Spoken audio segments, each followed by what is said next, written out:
Hey everyone, podcast number 130, presented by 5-Pin Universe. I'm your host, Carrie Kreitz. If people didn't know, the Wiseman twins, Tim and Dexter, and Daryl Bradley. Welcome to the show, guys.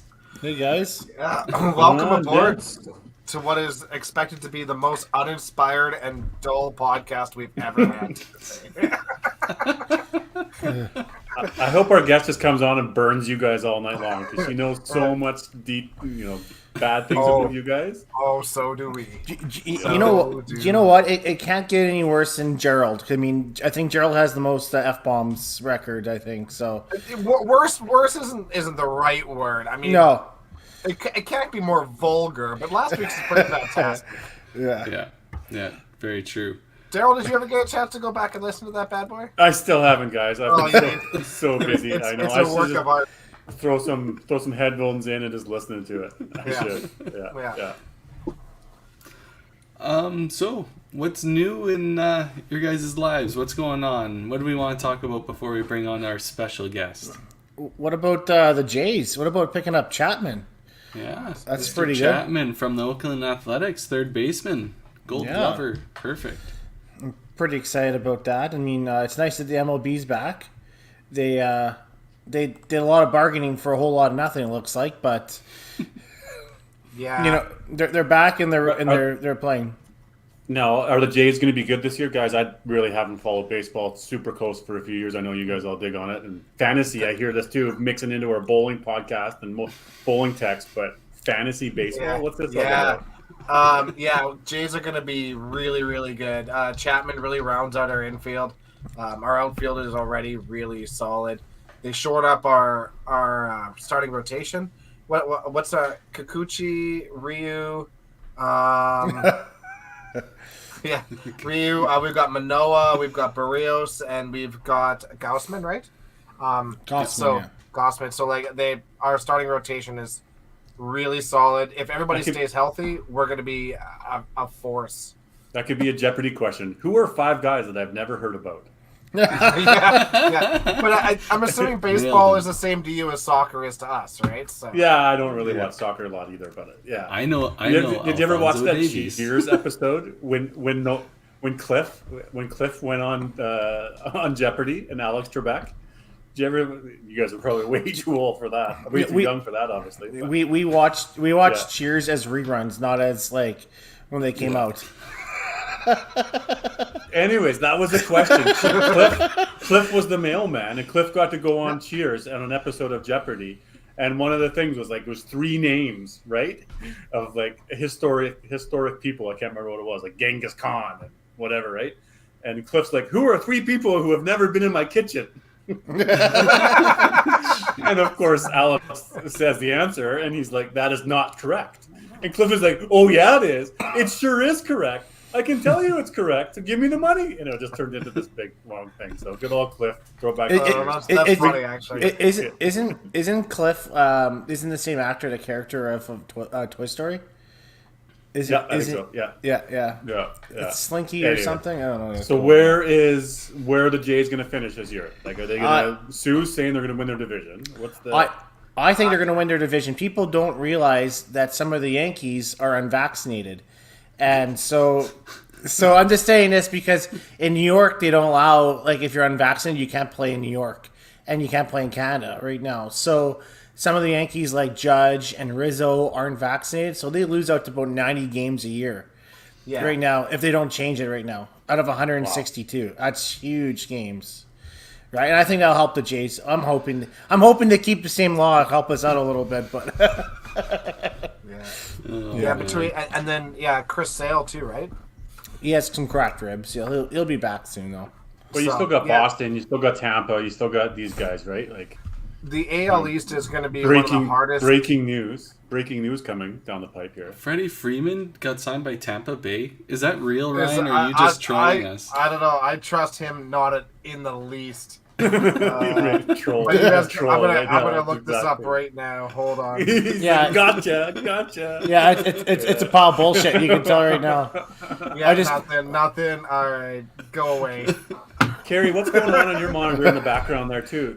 There's another sport going on right now. What's happening? I can bring that up. I can't show it very long because it's copyrighted. But I'm watching a little live Fox Sports 1 for. Are we allowed short little clips for copyrighted videos?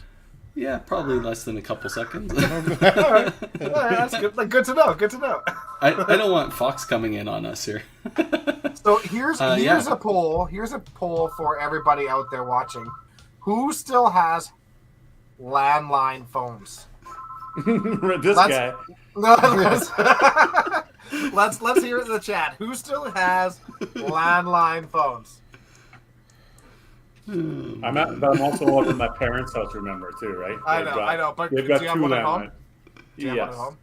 Yes. Okay. Yeah. Oh, There you man, go. there's There's a few three people for in three so there. far. Yikes. 3 for Okay. 3 landline phones. But in all fairness, Cindy, you don't pick up your landline. So it doesn't really count. It doesn't count. Yeah.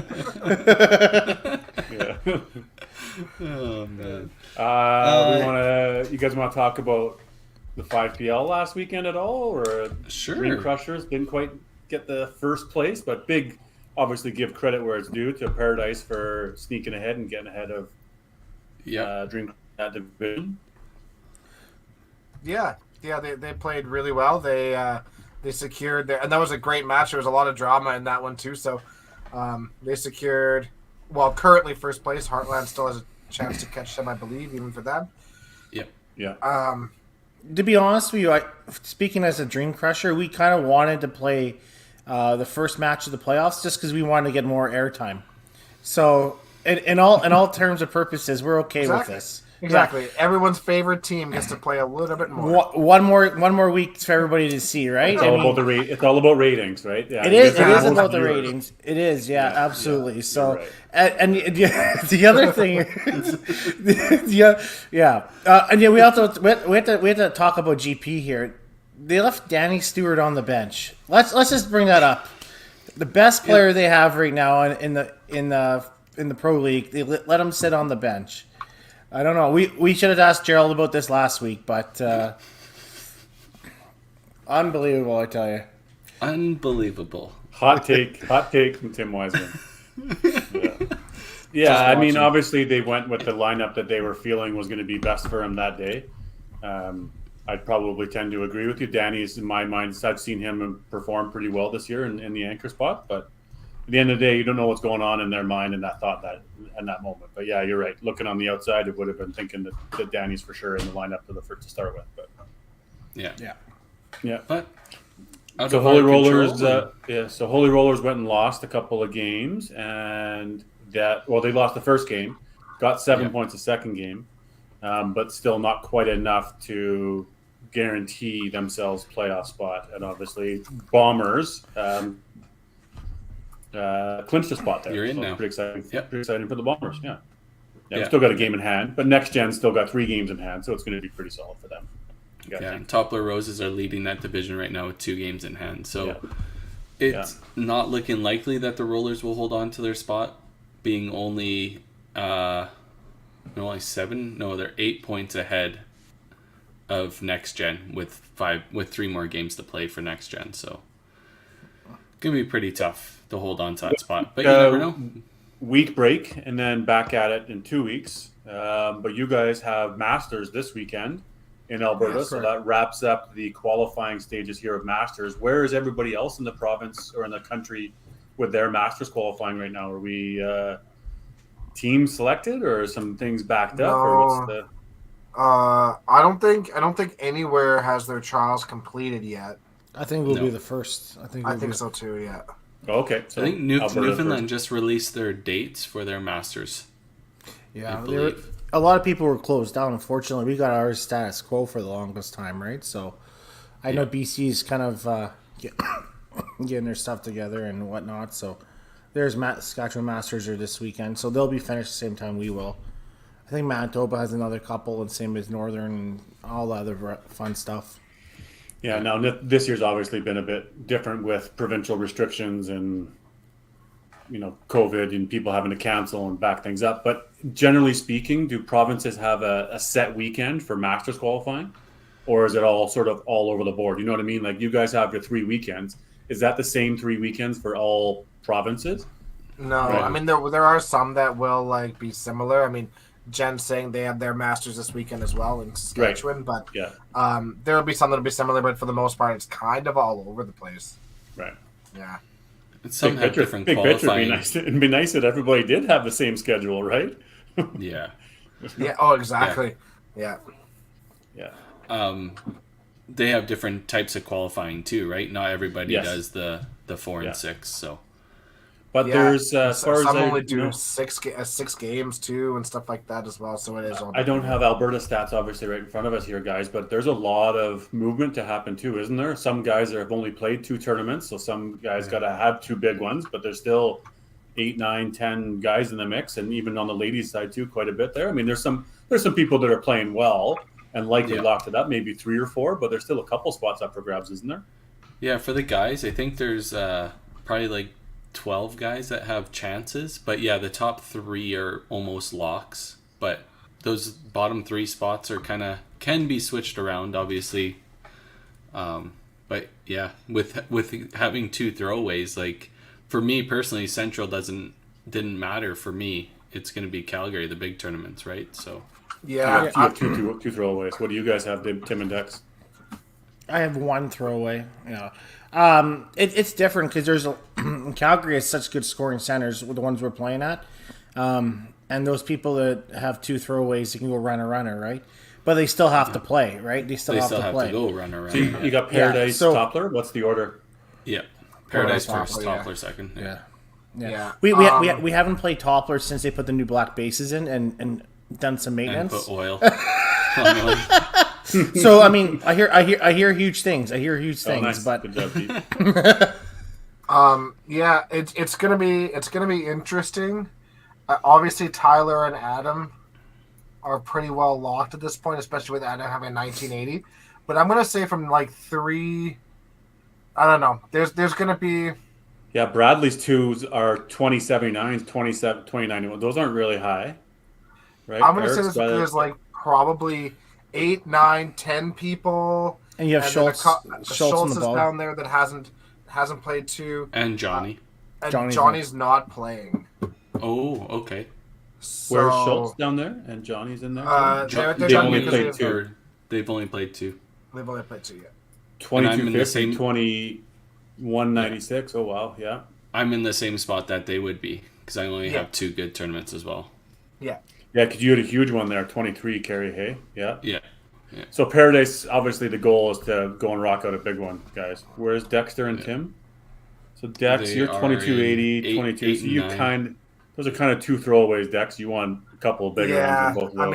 mean, even but if I shoot a 22 something in there, I should be okay. and Tim, you're hoping for 2250 would be one. okay. Tim, you get 123 in there, and you'll probably look good, Oh yeah, right? I think more You're than in good. Team 70. You got to go 23 and a half, something like that. You have one big tournament out of the 2. Probably doing okay. Yeah. Fun. Fun. That's going to be big games on Saturday. Yeah. But then even We'll see Sunday, how- obviously, you're looking at it too. Yeah, the It's ladies. a little bit small. Oh, is it still? Sorry, let me go bigger. Yeah, thanks. Yeah. This guy's old. Now our guest does not play Masters either, right? No, she does not. That's a topic in our agenda. If you guys read it, Oh, it is. Oh, right. We didn't get enough time to read it. Yeah. So for Yeah. our audience, Tim gave us the agenda right before we went on, so Yeah. didn't have a chance to read it. yeah, as you guys know, show must go on sometimes. We might just banter here for an hour, right, Tim? It'd be better than our guest, I must admit. Okay, so Jen Baker, look down there. is Jen Baker playing? She's got 21. Yeah, 18, Baker's 20, back in. She's I playing. have to actually confirm with Pam to see if she is playing again as well. She didn't play the second set because of our Masters Nationals fell for dates, but then those did get adjusted, so she is able to attend now, so she might play the last 2 as well. Wait, what? Masters National dates have adjusted? Yeah, it was like a couple of days, just because of the hotels, I believe, and busing. and busing. Yeah, so Oh, okay. Yeah. Isn't it always July long, or it's now a little bit? Yeah, After? it is July. It is still July long. Oh, okay. It's just the dates, just shifted a day or two, but it's still on that weekend yet. Gotcha. So yeah, it's going to be tight in here for the ladies too. There's a bit of a drop off there, but with throwaways, anything can happen. Especially like Michelle's got 2 good ones in there, right? Yeah. So she comes out with 2 good ones and she's right back in it. Yeah. Tracy's got a couple of good ones there. Our birthday girl, Tracy Smith. Hey, today. Yeah, happy birthday. Yeah. 2109, 2136. Yeah, good. And then Baker will obviously have an opportunity to move up to having only 2 in there as well. So yeah. Nice. Cool. All right. Well, we might as well pay some bills and then get to our special guest. She's been waiting patiently. So for that's as little not $2 something she does well. She's present. That's all that matters. So for as little as $2 a month, you can become a patron at patreon.com/5pinuniverse and help support this weekly podcast and us bringing all this information to your ears. And if you're watching live, to your eyes as well, I guess. All right. And All-Star Bowling Sales is once again our weekly sponsor. We will be doing a giveaway. Let's see if I can bring up. It's hashtag All-Star Giveaway. I'll do the banner at the bottom here once we get rock and rolling. And All-Star Bowling Sales run our commercial, and we'll bring in a special guest.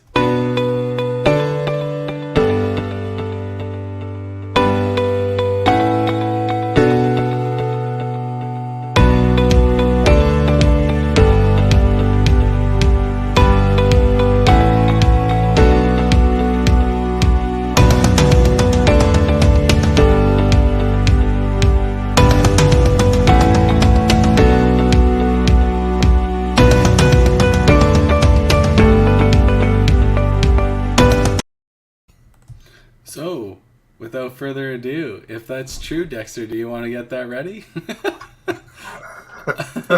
Yeah. I think we'll do that. We're going off the internet legal team here, are we? I'm ready. I'm ready. All right. So, without further ado, our national all-star, Katie Rayner. Oh, Hey. Oh, you How's didn't it share. going? hold on. Stop. I feel stop like talking. technical difficulties are fine for Stop that. talking for 2 seconds. Stop talking. Hold on. Take her off the stream and restart it. Hold Okay. on.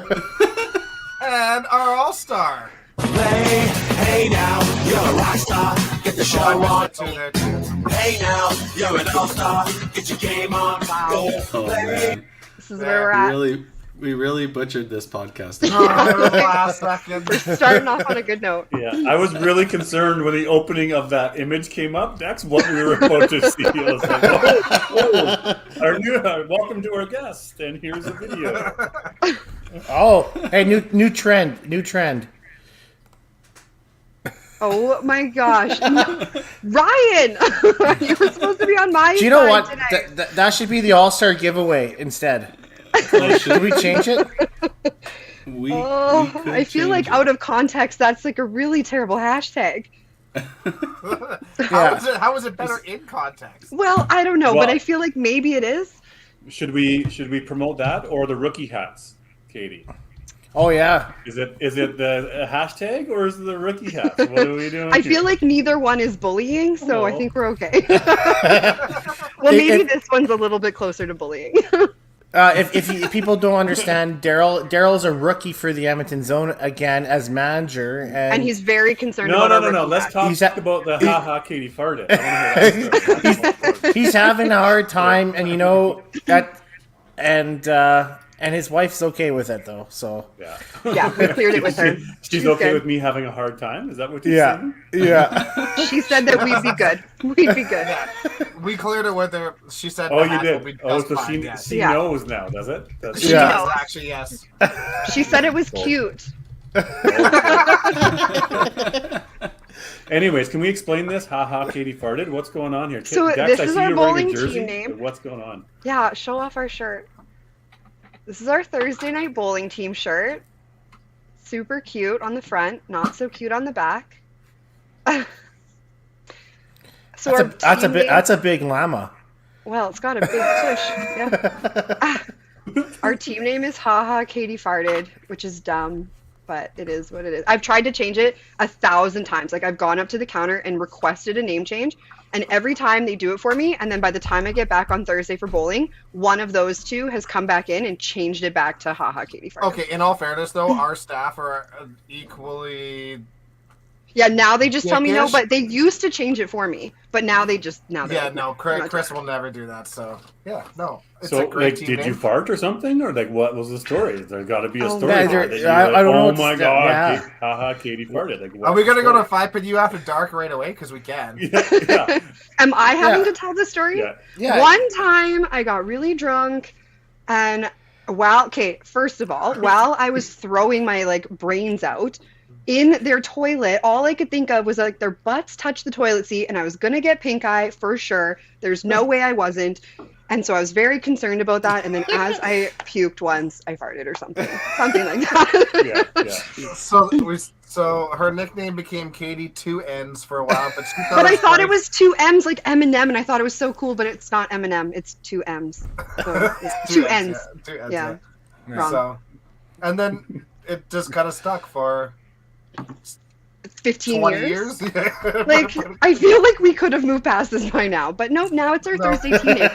And my favorite was the year that, like, Wally kept announcing our team won something, and he would just say, like, haha, and then everybody else would, like, be like, Katie farted. It was so embarrassing. Like, even, like, the little old ladies on our Thursday league were Oh, getting in on love it, and I'm like, oh, of course.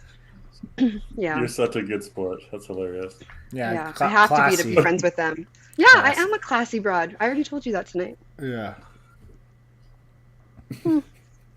All Yeah, classy so- people refer to themselves as broads, for sure. Well, sometimes. I did get a question from you, okay, for you from off the agenda. What are your thoughts about the current state of the NFC West and your Seahawks? I'm not concerned. I mean, it's going to be a rebuilding year, maybe a rebuilding couple years, but at least like our team's not all in jail, so that's a bonus. Tim can't say the same thing, so like, I mean, really, who's winning here? We lost one player. Tim has like half behind bars. Like, unless they're playing, longest yard in the prison field, So I think we're okay. Do you think the Seahawks are going to get to 500 this year by chance? Oh, most definitely. And I mean, even if they did, like, Tim's not going to let me follow through on a bet. So Double. You wanna- double- you wanna talk double about or the nothing? Double or No, nothing? you can't do double or nothing on a bet that you refuse to actually it's follow been through like on. 5 years that you've not paid up on that I- bet, I and now thi- you're going to I be like, think- oh, double or thi- nothing. I think this is the year. I think this. I is would the be year. so dumb to take that bet because I know that when they again Yeah, get to you do. 500, you're going to be like, oh, no, not this Yeah. time. Maybe tomorrow. What is it going to do? Not get kicked in the balls twice?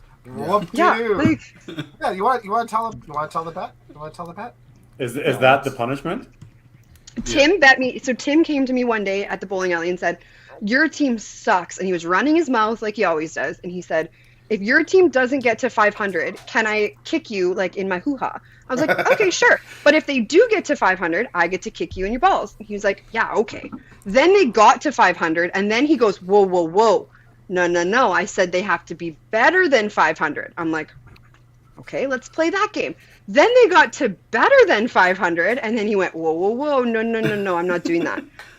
I need them. No, I think I that Tim can't. should be allowed to. Tim, you should be allowed to put on a cup, and then you kick her. Sure, put on a cup. We'll live stream it, and then we can put it on 5 Pin Universe, and then everybody can like enjoy the moment. It's been 5 years in the making. I got a military boot laying around that you can put on Katie.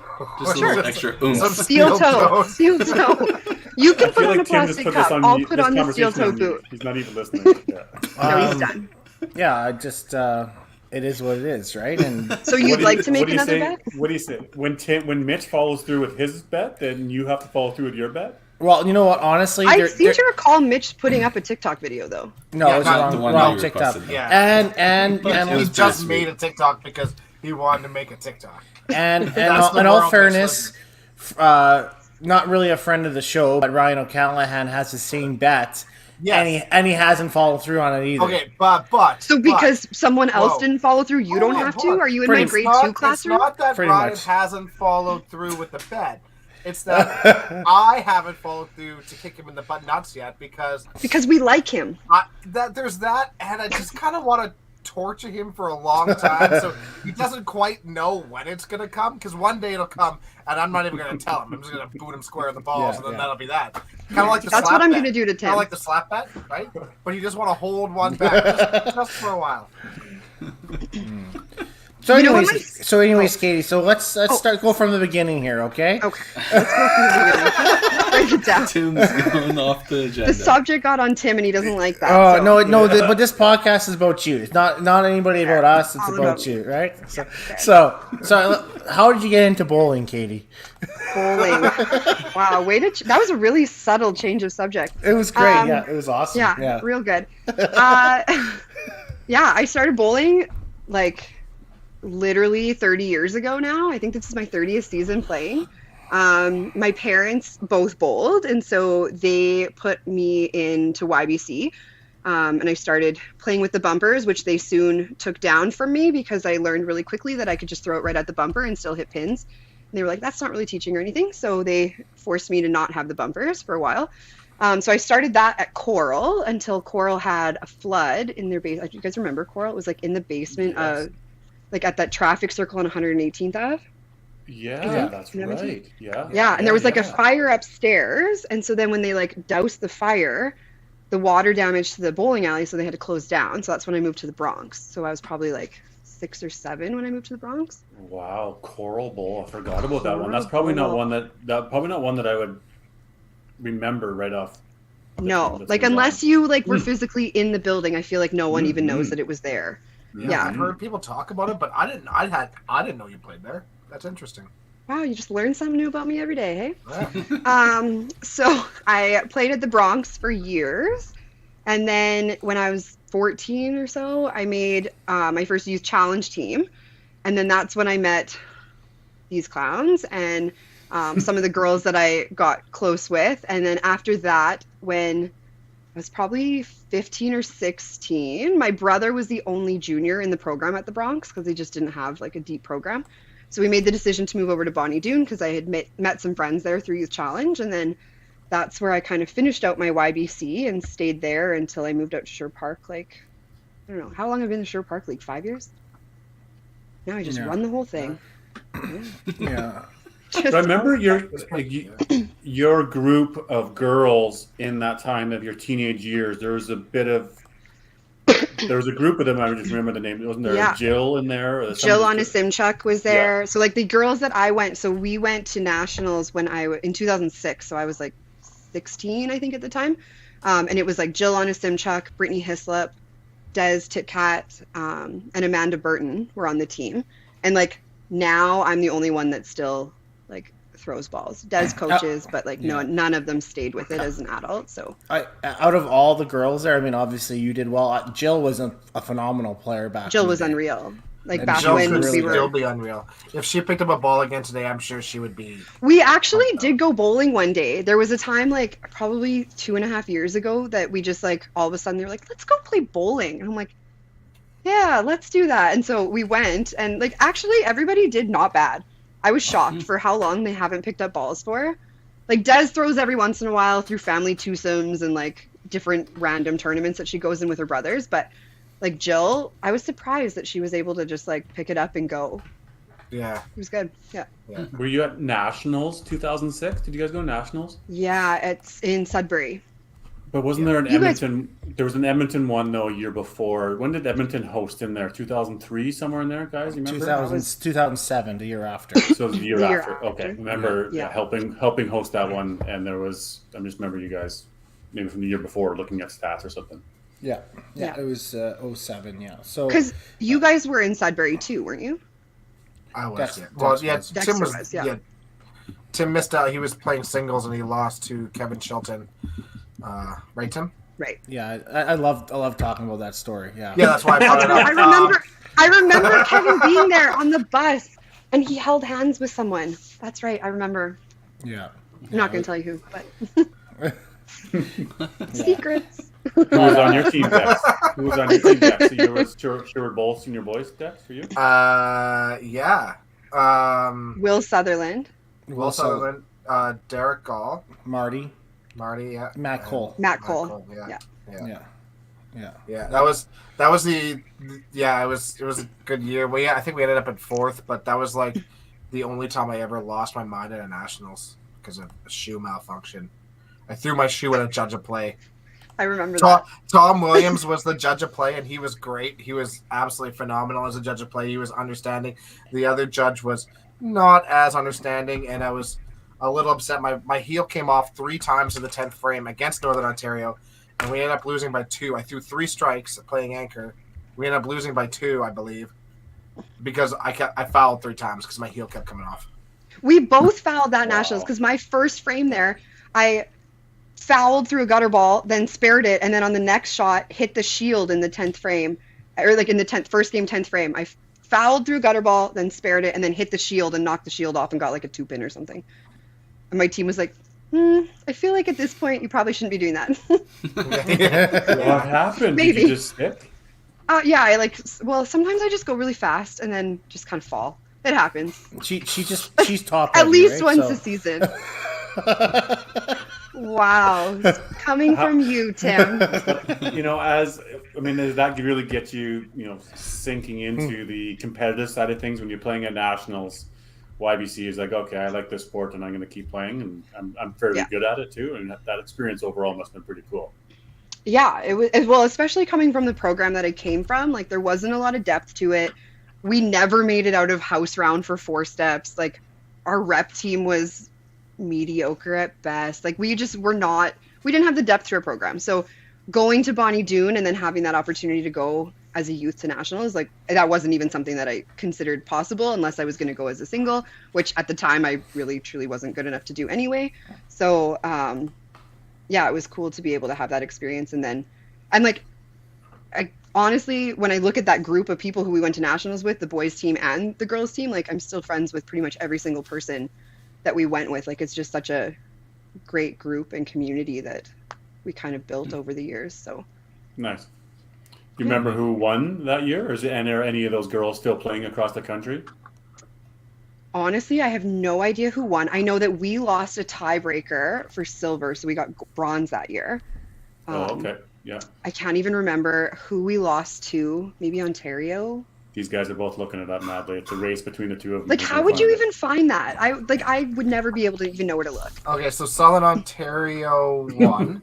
Well done. Okay. You want me to bring it up? Yeah. I'm not gonna lie, I low-key may have tried to look things up this morning because I was like, they're gonna ask me questions about what I've done, I have no idea where to even look. I found something. So this is Katie's 4 steps. Yeah, Southern Ontario 2006 resume. 2006. Can you make it bigger? Wow, I averaged 217. That's not bad. Isn't Brittany Hislop still bowling? No, Brittany Hislop still bowled fun leagues on Sunday. She bowled a Sunday night match play for a few years after. I don't know if she's throwing it all anymore though. Like a green and gold type of thing or something. Oh, she did play a couple of years of green and gold, but I don't think she's playing anything. I don't think she's an average the only anymore. one I can know is Kayla Anderson, right? I think so. She's won an Open Nationals, but other than that, I don't really know anybody else from Echo. So Southern, really, none of these teams are really even. Jill averaged 245. And Jill's a Kathy beast. McKillop. She's still the Kathy beast. McKillop would be Kathy McKillop, Matt's sister, obviously. Must be. Yeah. Wow, I like this. Oh, the There's the Ely's. We all know the Ely's. Yeah. Look at I remember them Ely's. being there. The whole That's team of true. Ely's, yeah. Yeah, it was a whole team of Ely's. And Callie's not playing anymore. Isabel Song's a national champ singles.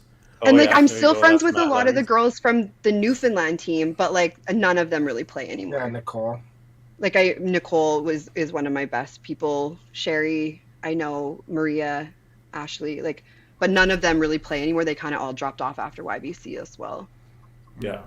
Kind of like a trend across the country. Yeah, it's too bad. Oh, I saw that on the agenda though. We'll talk about that. Yeah. Absolutely. Neat. And there's the guys that you're looking at. Here we go. Hey, Reminiscing. yeah. John Moans, I was like, 2006. Find the boys. What did Dexter average?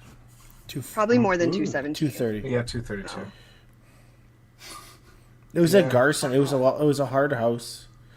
You got Greg DeGrazia up there. You have Matt. Oh, yeah. Matt Placer. Yeah, there's definitely a lot more male recognizable names than females. Yeah. Cool. All right.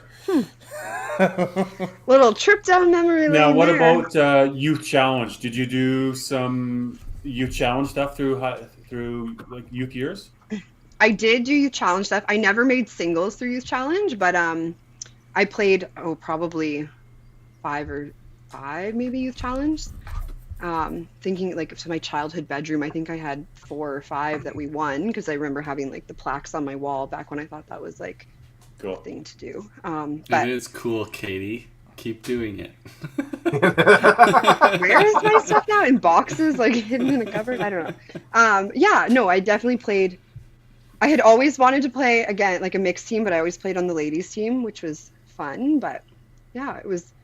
I really liked how youth challenge when we were back as kids, that you got to play with people from different houses and get to know people. Like there was people that I would never have had an opportunity to play with, like Carla Sweeney. And I remember at youth challenge, I was so ill. I was so sick.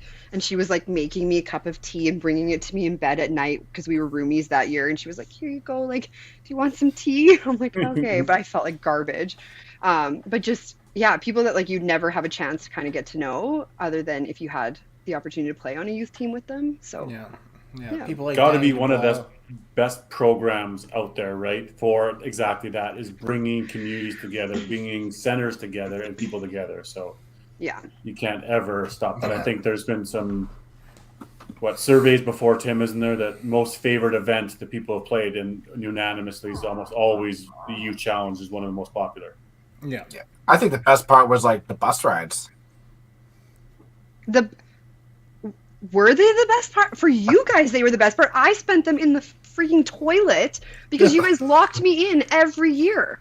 It got to they would every single year on a bus ride. It didn't matter where we were going. They would lock me in the bathroom and then tell everybody they weren't allowed to go pee. And then on the years, it got to the point where I was like, okay, before provincials, the day before, I stopped my water intake at 8 a.m. the day before. Nothing goes in this body. There's no fluids. I will not, because it'd be like as soon as I got up to pee, they would just lock it and then take turns sitting outside the door so I couldn't open the accordion door. And then it got to the point. Or you tied it with a shoelace. And then it got to the point where I was like, okay, I'm not going to drink anything. So then I was like, this year I got them. There's no way I'm getting locked in the bus bathroom. It's fine. I don't have to pee. It's great. They picked me up and just put me in there. I was like, and you were dehydrated. And I was Terrible. dehydrated. So I would just literally spend the entire bus ride sitting on the toilet, just like listening through the door to whatever was going on out there. It was terrible. You guys think the bus rides were great. Unless you were spent in the bathroom. Thinking about this for 50 years, you guys. It's going to be. Oh, I would never, traumatized. Oh, yeah. Yeah. I've got severe claustrophobia. I'd be losing my shit in there. Yeah. It got to the point, like, I wouldn't pee on the bus. I would pee on the side of the road with the boys. I would just, like, pop a squat. Like it doesn't matter. I'm not using that bathroom. You should see Katie on a golf course. Is this the reason? Probably, because I can't go in the bathroom, the porta potty. You're good with it. You're good to go. Yeah. Guys can go. Why can't the girls go? I have my Phoenix. I'll pee anywhere. It's fine. Jesus. I practiced how to use it without spillage. We're good. Wow. I love it. As all of our listeners are quickly Googling something right now. Yeah. What does it mean? Don't wash it in a dishwasher. Oh, but it is dishwasher safe.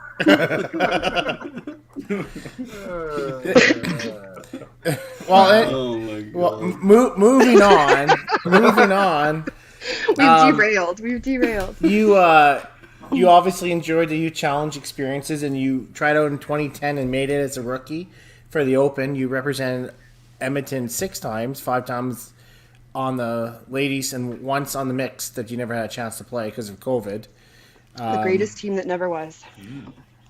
Well, I don't know. I mean, you can't That say mixed team was bomb. That was last If year's we mixed had a team? chance, the last year that got canceled, it was myself, Katie Hicks, and Rose Gigluck as the women, and Brett Wren, Adam Kemp, and Tyler Titcat as the men. We put that team on the lane. That was going places. Yeah, why didn't we Putting just my keep money on last it. year's teams together? And why did we even bother with any sort of qualifying this year? Right? Impact. Like, We let's shouldn't. just let us Yeah. play. Both teams got robbed. I mean, they put their money, put their entry fee in, and they didn't even get to go anywhere. I mean, that's kind of bullshit. Like, why, Yeah. How do you really feel, Daryl? It is why do we have to bullshit. really qualify? I don't get it. Yeah. My turn. Yeah. Yeah. Yeah. I'm fine. That with was it. a good It worked mix. out. That is a good team, though, Katie. That was It a was. good Yeah, It was just And, like, mainly having because Tyler's Tyler's- on it. Yeah. And Tyler is my rookie. Like, oh, I would have Don't- had that kid doing everything. Don't you worry. I got him under control.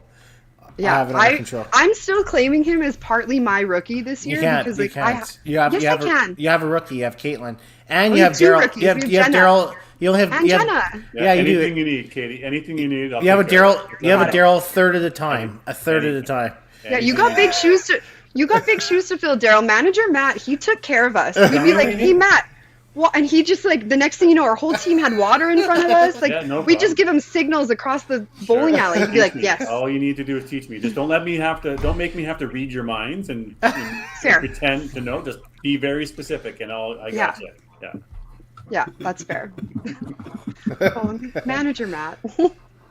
Yeah. Daryl has to learn kangaroo court, but Yeah. Are we gonna Yeah. have him as judge? Daryl can be judge. Yes. My favorite. We could talk about. Do you want to talk about kangaroo courts now? I was just gonna say, can I share my favorite kangaroo court story? Do we have to explain what kangaroo court is So first? I, For those I that can don't know? explain it. I'll Cole's notes are it. So Okay. the Edmonton Zone, we have kangaroo court. If someone does something wrong on the Edmonton Zone, we can file a complaint against that person to our judge, which used to be Manager Matt, but now it'll be Manager DB. And that judge gets to hold a courtroom session where both sides get to present their I like it. court case and decide who wins. So there was one year that I took Tim to kangaroo court because Okay, he's before Oh. we move on. Sorry. Yeah, the two get to go to court, and then the judge elects a person to defend each person. So each person gets their own lawyer, but typically speaking, it's the worst possible person. Yeah, the judge to gets to defend that appoint the person. lawyers. Yeah. Okay. Remember when I got kicked out of the courtroom because I spoke out of turn and I had to listen at the door? Yeah. Right. Yeah. Anyway, my favorite kangaroo court story was when Tim in the bowling alley in Red Deer decided to squeeze my nose. Like he just walked up to me and squeezed my nose really hard for no reason because he's a dick like that. And Yeah. it hurt because my nose is pierced, so it like pierced the other side. It hurt a lot. And so I took him to kangaroo court for basically no. Assault. I don't even remember who represented Tim, but whoever Me. it was It was me. that's right. And I stood up and was like, On my side. What's your defense? He's You guilty. did it. And Judge Matt decided that his punishment, because it would not have been fair to ask him to pierce his nose and then have me retaliate, but it needed to be like a good tit for tat kind of punishment. He had to stick a jalapeno pepper up his nose, and then I got to squeeze it so that like all the jalapeno juice went in his nose and Wow. burned the inside of his nose, and then he was pouring ranch down his nose, and like it was just a terrible I'm time. all in for this kangaroo. I now have a newfound excitement about this managerial job. The And other, Yeah. I have to share one more. The other favorite kangaroo Yes. court story was when in the team picture, Tim put his ball sack on my shoulder in the team picture. just want to know if you're on the beach. Apparently. And so the punishment that year, because that was down in Medicine Hat where they have the ball pit in the bowling alley, which I highly recommend for every bowling alley. Sure, ball pits, get one. So I got to pick like a dirty ball out of the ball pit and then cut it in half, and Tim had to shotgun a beer out of it, and that was also really nice. I take Tim to kangaroo court a lot because he's always the one that like seems to be doing something dumb. Does So- anybody else go to kangaroo court? Oh, Or is it, yeah. Yeah, weird? like the anybody- one One year of the my men's personal team took favorites- us. Where have I been, guys? Like, do I just not know about this? Or I don't So- know. One year the men's team took the women's team to kangaroo court because our rookie wasn't wearing her hat at breakfast, and so we weren't allowed to like file any complaints until our rookie like did a punishment for like not wearing the hat. And oh, there's so many things. But it's at the end of every night we get everybody into a room, and there's always something, and it's good for team morale. My one of my personal favorites is I can't remember why Chris Hislop went to kangaroo court, but his punishment was okay. Oh yeah, sorry. I took him to court for being ginger, and he lost. Just, So there's his no fault of punishment his was own. Like, Well, It doesn't matter. He could have dyed his hair. Anyways, his punishment was he had to chug a ginger ale. My Well, other favorite thing was when we were in, I can't remember what city it was in, but we were doing our kangaroo courts in one of the hotel rooms. Like, I think Rose and I had a suite, so we were doing it like because we had a king size bed, so we were doing it in the suite area, and we kept getting noise complaints. So the hotel, Red Deer, the hotel just like gave us a banquet room. They're like, can you just do these in a banquet room for free? Like, we'll just give you the banquet room, do it in the banquet room. And we're like, this is the Edmonton way. This is how you get what you want. We wanted a banquet room. We got the banquet room. We didn't pay for it. We're not paying for it. I think we have one coming up, Tim, or we're figuring it out. We're going to need that. No, they told us no, and they're going to charge us with it. I was like, well, when you guys get noise complaints, then You'll give it you to might us. you might want to open one up, right? Yeah. Yeah, We're paying you enough over the course of the weekend that you could get into the room. pretty much. Yeah. We tend to get what we want. Yeah. One way or another. Kangaroo Court builds good camaraderie between your teams and close knit. Yeah, It gets very heated. Like, It does. when I got kicked out of the courtroom, it was like it was a big thing. Everybody was like, the best one was when Haley Cole.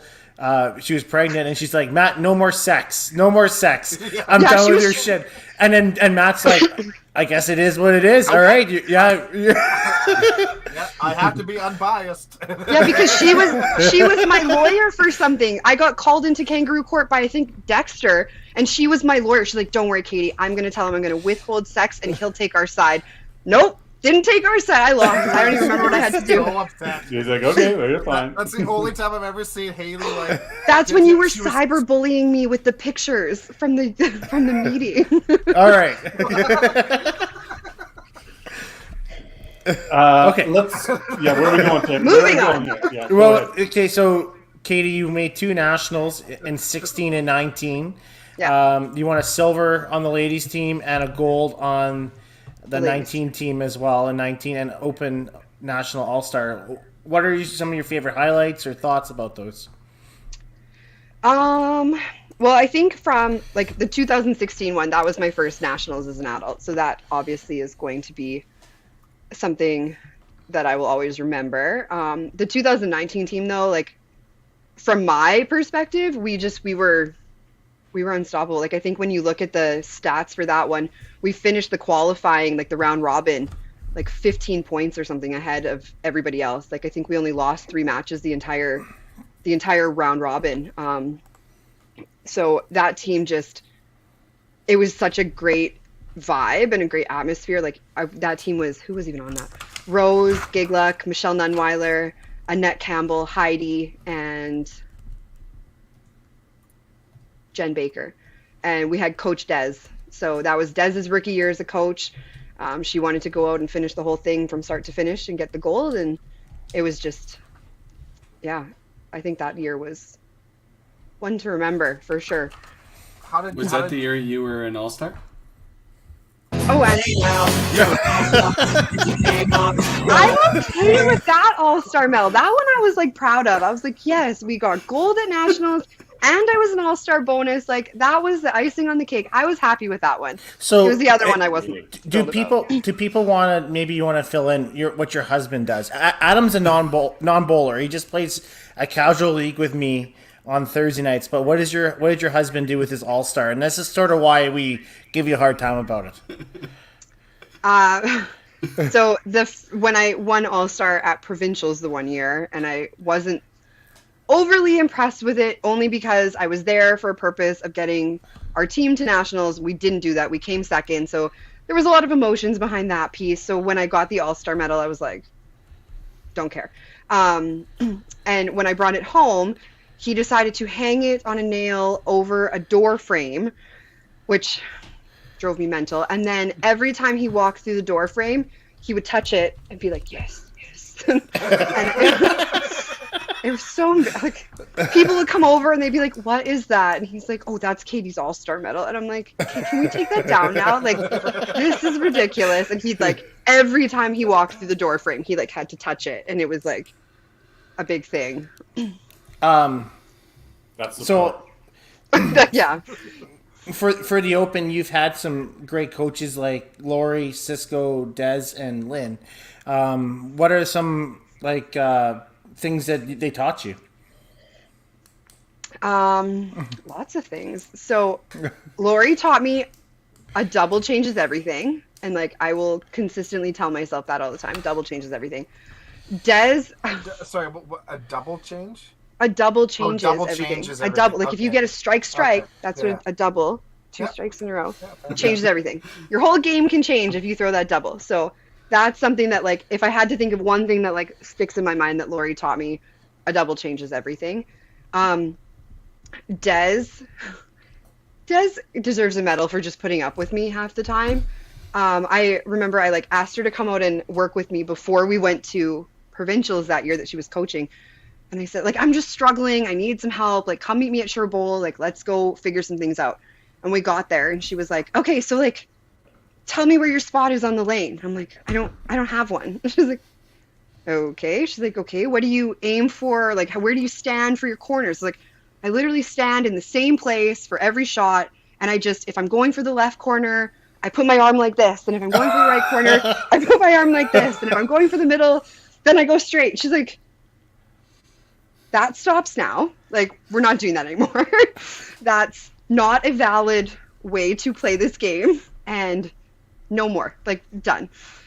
So she worked with me quite a bit on having like lines for different shots and not having to use my arm to kind of just like steer the ball where I want it to go.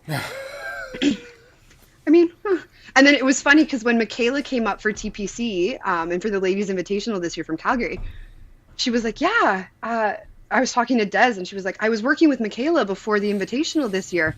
And Michaela, I asked her, you know, where do you stand for these corners? And it was like deja vu to the conversation we had a few years ago. And she was just like, go talk to Katie Rayner. Like, just go talk to her and she will tell you exactly what I think about this. So she deserves, like, she's helped me so much in just figuring out different things like that. Because for the longest time, I'm just like, well, just hopefully it gets there. Let's see what happens. It's funny how it sticks, right? When you have somebody like that you're talking to and going through some scenarios and thinking, it's like, yeah, exactly. Why don't I have a spot to look at? Right. I mean, I still don't really have, I'm like the worst for that. And I will tell any coach that I start looking at a spot on the lane, but in my first step, my eyes will drop to the foul line every time. And then when I get to the foul line, they're still there and I kind of just follow the ball along. So hopefully it hits generally the area, but at least now I know that like, I'm not going to stand in the same place for every shot. And that maybe if I move over, I have a better chance of getting some of those corner pins and things like that. So yeah. That's a bonus. I don't think that's super abnormal. That's how I play up the middle too. Or when I'm going for the middle is I have a target and then I lose it first, second step. And then it becomes execution, right? It just becomes a feel and you're just trying to make sure you throw the ball the right way rather than for me focusing on hitting that target. So if I throw the ball right, I'll hit that target. Yeah.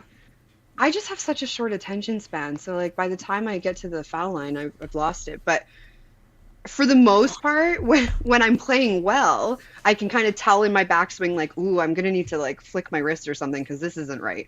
So, I mean, that's not the best way to play, but like, at least I have that to fall back on sometimes. It's working this season. The mid block adjustment, hey? When you start, I'm like, I banged it off my knee.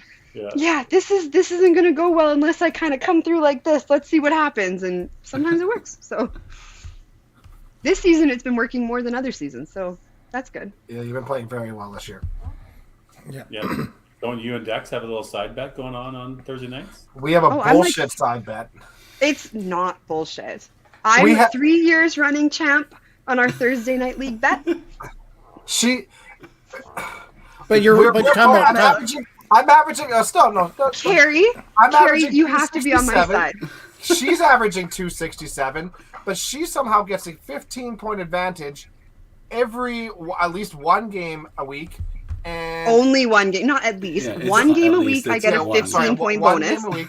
So we bet every game. Every game is worth a point. And she gets 16 bonus points at the start of the year they have to beat, and she has the same average as Okay, in my defense, here's a couple things. At the I like it. beginning of the year is where we set the parameters of the bet. Last year, he ended 20 pins higher than me in average. It's not my fault. I'm like just amazing this year. So there's that we had. I was way behind him. Also, I got the 15-point bonus, one game a week, which was fair. Every game's worth a tick. Dexter's so far behind me this year that I had to make the entire last quarter a double tick corner just to give him a chance to even have an opportunity to come up and beat me. It's not gonna happen.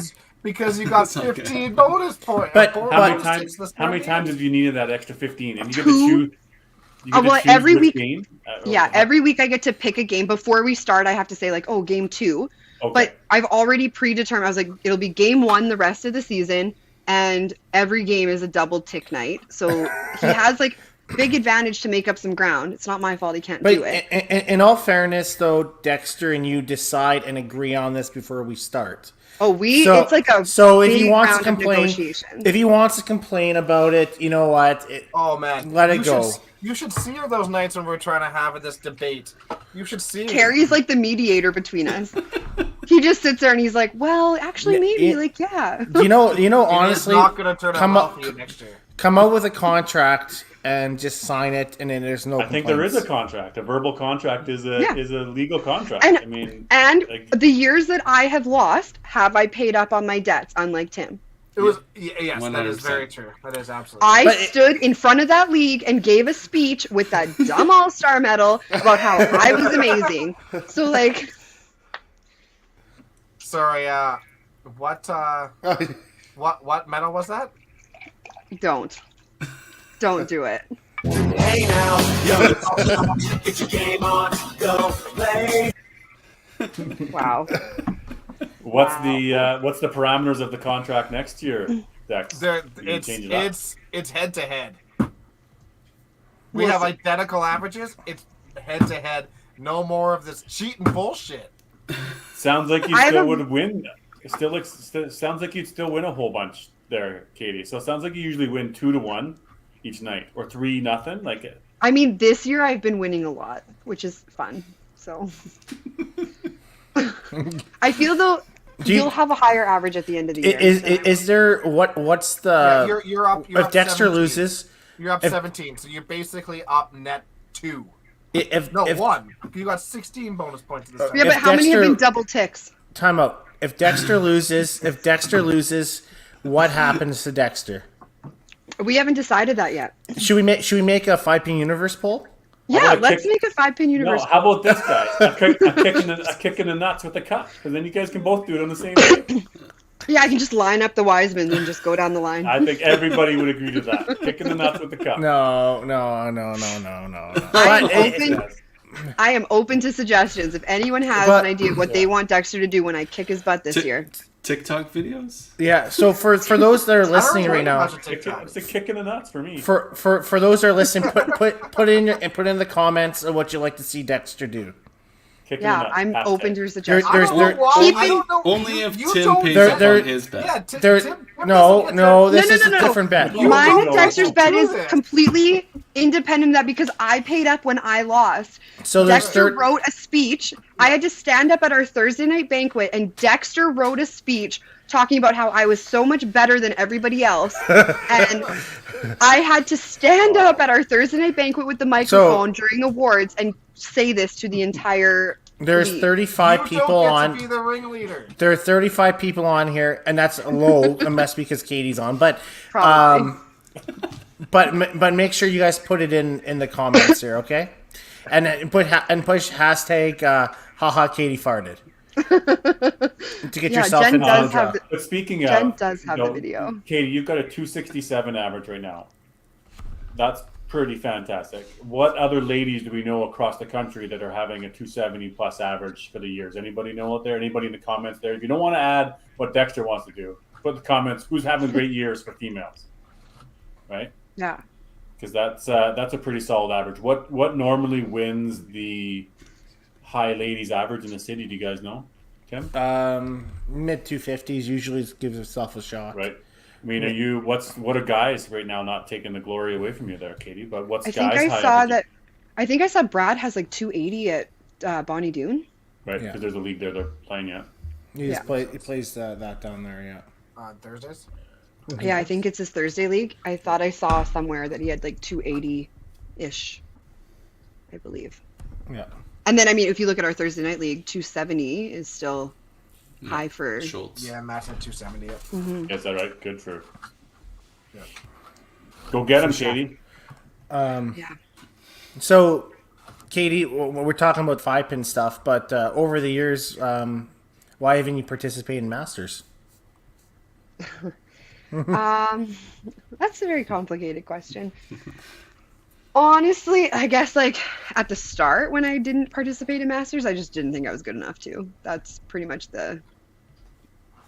Don't give me like all your faces right now. I don't think beef stewing is allowed. That's why. I don't think we need to encourage any more Katie farting material Right. though. Like I think that might be too Yeah. much for me. Oh, One Jesus. part is enough. That's perfect because you can wear your shirt while you do it. I mean, I could. The long farting, yeah. Anywho, yeah. So, yeah, I feel like at the beginning when Masters first came about, I was like, I don't know if I'm really good enough to compete with all the ladies in the province. And when I think about like competing with Edmonton is one thing. Like we have a really deep talent pool here in Edmonton, but then to like also add in the deep talent pool from Central and Calgary and everywhere else in the province, it was like. There's no way. So that was when I was younger. I was just like, I'm not going to do that. Now it was just more so the timing. Part of it is competing. Like if going to nationals in July, I'm like, that's just a long season. By the end, I'm kind of like, even by nationals for open in June, I'm like, okay, I'm ready for this I need a break a little bit. Ready to move on to outdoor activities, ready to move on to slow pitch and golfing and then just even the timing of giving up like 3 weekends. Like I know it doesn't seem like a lot, 3 weekends, but doing all the other things that I do and everything, I'm like, oh, I don't know. So that's kind of why I haven't. But as a played Masters. teacher, Yeah. at least you are only giving up weekends. You're not taking time True. off for Masters and stuff like that. So. But the other thing too is like if I made it to Masters Nationals, like I remember talking to Haley about this when she was going, because she's also the teacher.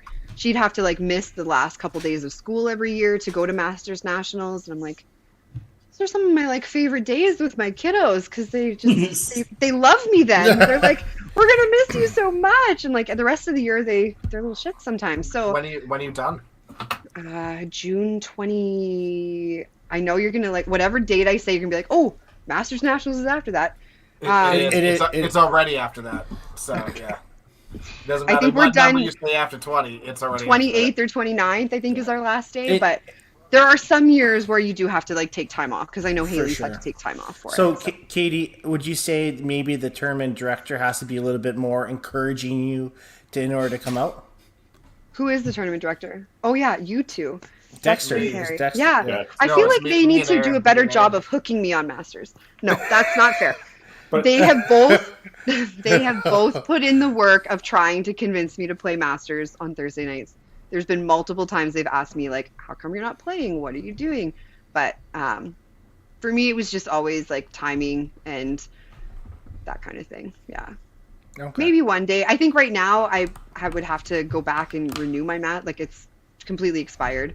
I used to keep it up to date when I was coaching, and then once I became a teacher, I was like, I need my Saturday mornings because I already deal with kids Monday to Friday. So I kind of stopped coaching. But You don't have to do anything.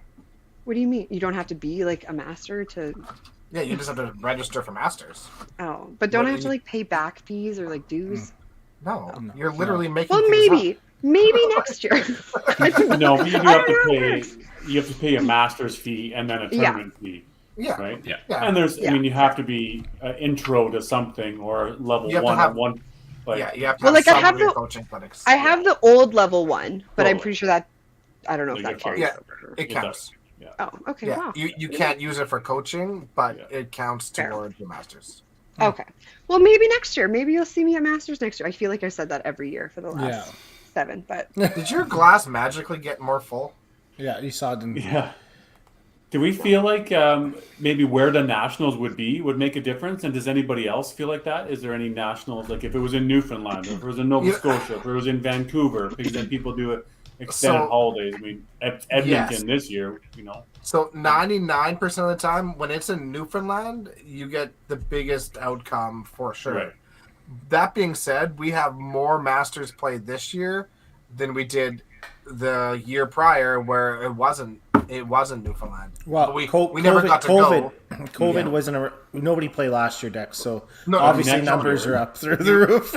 Right. You know what I'm saying? Yeah, I know what you're saying. But I think in Alberta, we always have a good core amount of people. I think other provinces definitely are like that.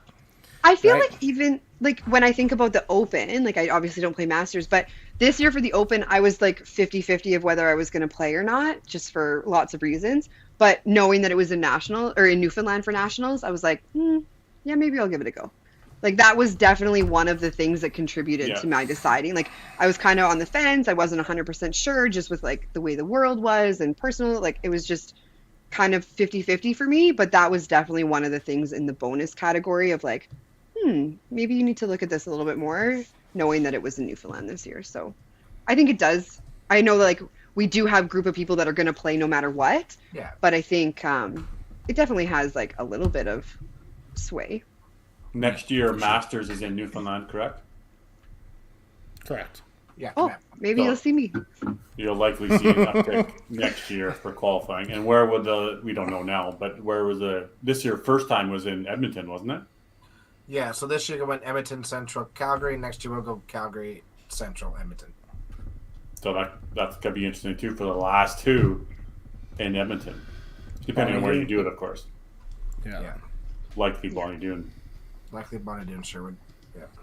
Yeah. Crazy. So, Katie, obviously volunteering. I know Daryl and I can speak on your behalf of your Edmonton 5-pin board. You've done a lot over the last 8 years. Director of the High-Low Doubles, now marketing communications. I don't know. Do you want to speak about your roles? I know you're part of the group of us that are doing the Edmonton 5-pin videos. Have you seen those out there? And the promotion of our sport. So what are some of your goals, and what are some of your favorite parts of being a volunteer?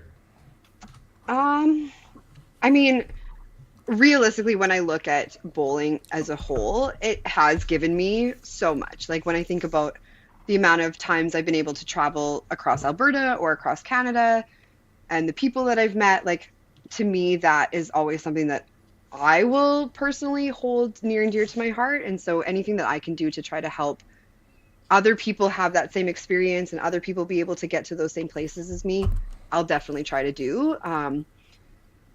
I have been on the board for a while.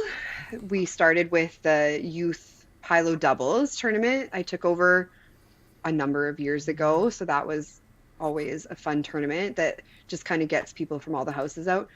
This new role of marketing and communications, while I've been slacking on it a little bit, especially over COVID, is like a new set of challenges. When you guys came to me and you were like, we're going to do videos. I'm like, yeah, let's do videos. Let's do that. And they were like, make a storyboard for a commercial. And I'm like, I'm a teacher. Like, I don't make storyboards. What do you mean? But it's been like a new set of challenges, and it's definitely been a new experience of dealing with different people. And like, we've talked to Ontario about it, different companies here. So that's been fun to just kind of navigate a little bit of new waters and add something new to my resume that I didn't realize I could be a part of, which is kind of cool. So I know the first two videos turned out really well. A lot of thanks to like Daryl for that. And we kind of all worked together to get those going. But yeah, I feel like the turnout from them has been good. So that's a bonus. Yeah. Yeah, the response to the videos that you guys put together with the production company had been huge responses. Nothing but lots of compliments and everything like that. They're really well done. Yeah.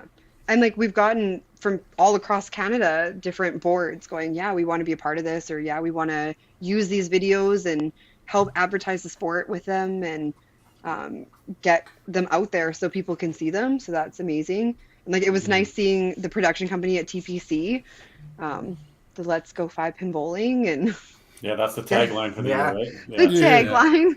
Yeah.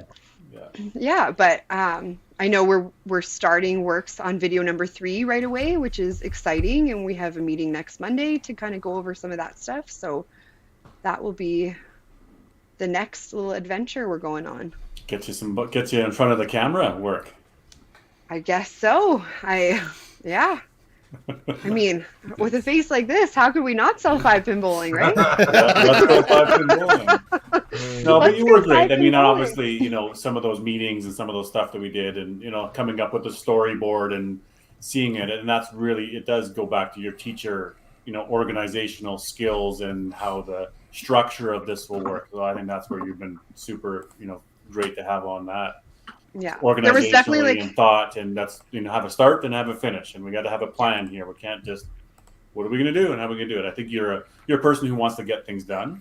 So it's there nice was to have definitely it. a few meetings where it was like, okay, what are we? And we kind of talked in circles a little bit. I'm like, no, we're doing this. I'm doing this. Okay, I'll see you next meeting. Bye. And like, end the meeting. I'm done. So yeah, I definitely let's move forward. Let's not just keep kind of talking in circles. Let's push on. We'll go. It's a lot of work too, right? Is thinking about those and the production of those. I mean, there's lots of little videos and stuff out there and some stuff, but our approach, and obviously with the Edmonton 5-pin, a little bit of money there behind it. That there's you got to produce something of higher quality. And well, and I think that's really important. Like, I think it was a good thing that we have such a supportive board that was able to say, yes, we want to be behind this and we want to put the money into it and have it done. Not just have it done, but have it done right and have it done quality instead of just let's put out some like iPhone footage of people bowling and call it a video. And I think we have lots of iPhone footage and there is a purpose for that, and like live in the moment, the perfect games and the tournaments. But I think we needed to showcase a different side of bowling as well, not just that tournament play, because realistically only I don't know what percentage of bowlers are ever that like top tier. We're going to be at nationals throwing perfect games and throwing like big shots in 10th frames to like win gold medals. That's not the norm of what bowling really is. You're talking to like 0.5% as opposed to the 99.5%. Like that top tier is very thin. It's not the majority by any stretch. So I think not it was a lot important. of us are thin up there. I think it was just understanding for the videos who the target market is and who we're trying to promote it to and who we're trying to attract and and that, what kind of quality. Right, and promoting that it's not just tournaments, it's league play, it's coming out for fun, it's having your business Christmas party at the bowling alley, it's having your birthday parties and just like a random Saturday night out with friends. You can have some beers, have some pizza. Yes. It doesn't have to be this big commitment of 30 weeks in a season or this big commitment of I'm going to go out and throw tournaments and I'm going to compete at national. Like, it doesn't have to be that. It's just like a fun way to get out with people that you enjoy being around sometimes. And depends on who you're with. And let's go 5-pin bowling. And let's go 5-pin bowling. That's right. Jesus. all I remember was like I saw Marcus Burkowski, and I love Marcus to death, but him saying let's go 5-pin bowling, I was like, man, that I don't know if that will sell, but that'll hit a lot of our markets right there. And he was so into it. He was so we got some thoughts, so we got a lot of footage at the TPC. We just haven't released it because we've been so questionable on how do you release this without. Where do we go with this? So that's where we're doing some work here coming up next week, and then that long term is to see that we'll make it work, but it'll be tasteful. So it'll be a lot of fun. Yeah. That's the key word. Tasteful. We want it to be respectful. We'll use the footage. John Moen's got some footage in there too. Yeah, John Moen's got some footage. I think Bradford. I think even Palmer, because we did the footage on the Friday Palmer night. was so intense. Oh. Palmer was like, "Let's go 5-pin bowling." We did it. Same with Michaela. Night. Michaela was like, "Yeah." Oh no, it was Friday afternoon shift of bowling at the TPC. Yeah. So there was people still bowling, and then before we were getting ready for doubles, so there was people in the lanes getting there, and they were saucing up already. So it was like had to catch them at a window, and you couldn't get the people that were bowling in a shift. So it was just okay. So we got some quality, so that's good. Oh, like, let's delete all the footage you have of me from that, because I remember standing there and Bradford and Moen's like shake waiting in the background, and I was like laughing. no. I'm like, Kay, I cannot. And then you kicked Daryl. You kicked him out. I was like, yeah. Palmer self-admittedly, Palmer was wrong. I think as soon as I asked him, I'm like, "Hey Palmer, do you want to come do a video?" And he looked at me. I'm like, "Shit, I've already asked him. He's got to come now." Oh, it's awesome. Fair. Wow. Wow. It was Yeah. good. So look Hopefully forward the to some footage new we get on Katie- Monday. Yes. Yeah. Hopefully the Katie footage Rayner. on Monday will be Yeah. better. Much better. Yeah. Usable. So maybe speaking of that, how do you think what we need to do to promote the sport and develop it for the future? Develop it for the future. Wow. I think the biggest thing that sticks with me when I look at the last couple years, we have such a talented pool of youth bowlers that don't transfer over always to, like, such a small number of them come to you, or like come to the adult play. And it boggles my mind, because every year I look at it, I'm like, ooh, I've got some competition coming up for open, and then only a small percentage of them are playing and are actually like transferring into that adult. And I don't know what the disconnect is, or why things, like, I know there's schooling and people get jobs and everything, but it's just like, I feel like we have such a disconnect of being able to take from the youth program and transition into the adult program. In And which I know tournaments? Like in league, or just playing the open? In Like general. the youth program being Just in playing the general. youth challenge, or just in general? Once you're done I YBC, guess- what league are you going to go play in? Right. Yeah, I guess there's that. And like, I mean, this is my own personal opinion when I think about, and this is a hot topic for me. Like, I've had strong opinions on this for years. When I think about youth challenge is not preparing our youth bowlers to bowl the open. And it used to a little bit more, but when I think about it, and like, this is just my own thoughts on it, but when we think about the open qualifying, it's 10 games, 2 days in a row. And that's a group. Like, even I remember when I made the mixed team with Tyler, and he looked at me after that qualifying, and he was like, I didn't realize how hard 20 games in 2 days was going to be on my body. Like, it was a grind. And when I think about, like, I looked at Youth Challenge this year, and I'm like, we're bowling 5 games over 2 days for qualifying. And then we're having our 2 contingents. And I totally get why we have 2 contingents now. It's all about getting the numbers in. But when I think about back to when I played Youth Challenge, and like when Tim and Dex played with me, you had to average 240 to make a team. Like, whether that was the way it was. You had to average 235, 240. It was one team, one contingent coming from Edmonton. If you made the team, you knew that you made the team for a reason. And it was like, there was this, it was up there. And then I think now, like, with having 2 contingents, the competition level is just not as high to try to like make the team. I know I've talked to youth bowlers before where they're entering in going, I might not make the first team, but I know I'm going to make a team. Like, I know I'm good enough to make a team. There's no incentive to get better. Yeah, I know there's 16 spots for women. I'm going to make one of those. I'm one of the top 16 for sure. But when you're going, I'm one of the top 7, like, that just puts your game to another level. And so, being devil's advocate, the mandate or the goal of the youth challenge isn't to be that. It is to be a participatory experience and send as many kids as possible, right? So right. That's, but I think it's that's like the other side. I get it. Yeah, but we want to send it. We want to expose as many kids as possible Right. to the competitive. So the sacrifice is not potentially having having that. the best teams. Right. Like, I get it. So traditionally, I completely agree with you, Katie. I think Daryl was there when they actually was in charge, was head of Edmonton when that happened, when they put in the 2. I believe that you were, I think, at that point. Yeah. I'll be honest with you, for those people who don't know, you challenge in Alberta. Back when we went, You had a north. You had two north. You had Grand Prairie and you had Fort McMurray area. You had one Edmonton. You had a Leduc area with Wetaskiwin, where Kerry was out of, and you had a Red Deer area, and then you had one Calgary, and then you had a Lethbridge area and a Medicine Hat area. So there was actually at that point there would have been 8 zones, right? With 5 actual real zones in the province, right? Alberta, Edmonton, because North had 2 technically, Central had 2 still, and then South had 2, right? Edmonton and Calgary are the only ones who didn't send two zones, 2 teams to provincials, technically speaking. It's just how it was spread out. It became a money thing more than anything, right? At that point. Now, after being at so many of these, I have to say I agree with you. The competition isn't the same anymore.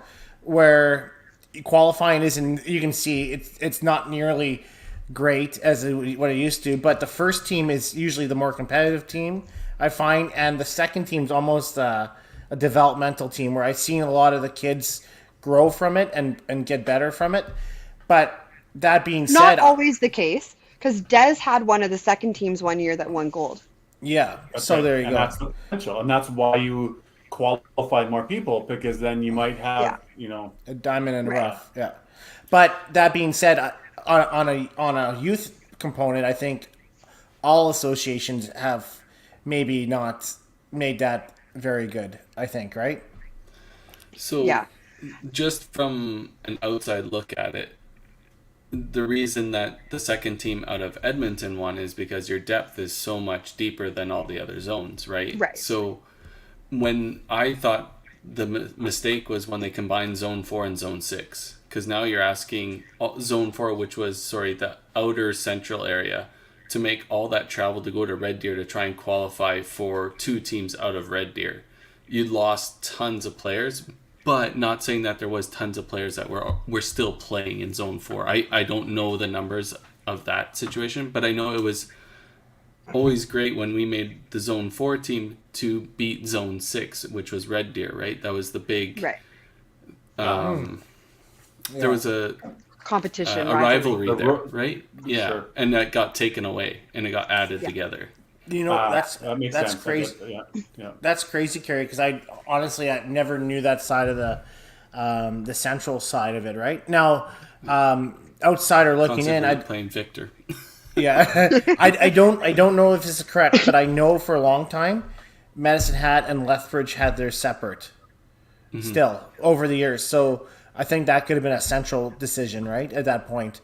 Now, I guess right now it could be kind of a moot point because Leduc and Wetaskiwin doesn't have anything anymore, right? So, Well, they still have programs. They're just not a part of the greater program. yeah, right? yeah. So Yeah. it's I guess- a detriment to that aspect, unfortunately. Yeah. I guess even the part of even if we have the double contingents where there's 16 play or however many teams going from each zone, I still feel like it doesn't prepare them for the open. Like when I look at provincials for Youth Challenge, they played 7 games. Yeah. And it's okay, when we get to the open, we play 20 games over 3 days. That's a lot too as a team to play 20. You're on your feet bowling from 8 a.m. or 9 a.m. till 8 or 9 o'clock at night. And then when I was talking, I talked to some of the youth players out of Edmonton, and they were like, yeah, we didn't start the first day till 2 o'clock, and we played 2 games, and then we had a break till the next day. And I'm just Crazy, yeah. this is part of our problem, I think. And this is my own opinion, but this is part of our problem that we're not giving them that experience of even just a fraction of what the open is or what those adult tournaments coming up are. Because there's a big difference between playing 2 games in a day and playing 8 games in a day as a team where the games are taking an hour each and you're on your feet all day. Totally. Absolutely. Yeah. 100%. I found I'm not gonna, but as an Edmonton board, I felt like our work with the Pro Challenge and other events this year. I don't know if Katie, you probably noticed, but there was a bunch of young bowlers participating this year. I was actually going to say that. I think our zone, I don't know about what other zones are doing because I obviously only have my vision on the Edmonton zone right now, but I think we do a good job of trying to encourage our young players, and especially those ones that are 17, 18, 19 years old with that pro challenge every year. But even this year at the Open, there was a lot of the youngins. Like I remember getting my lane draw and going, these are names that I haven't seen before.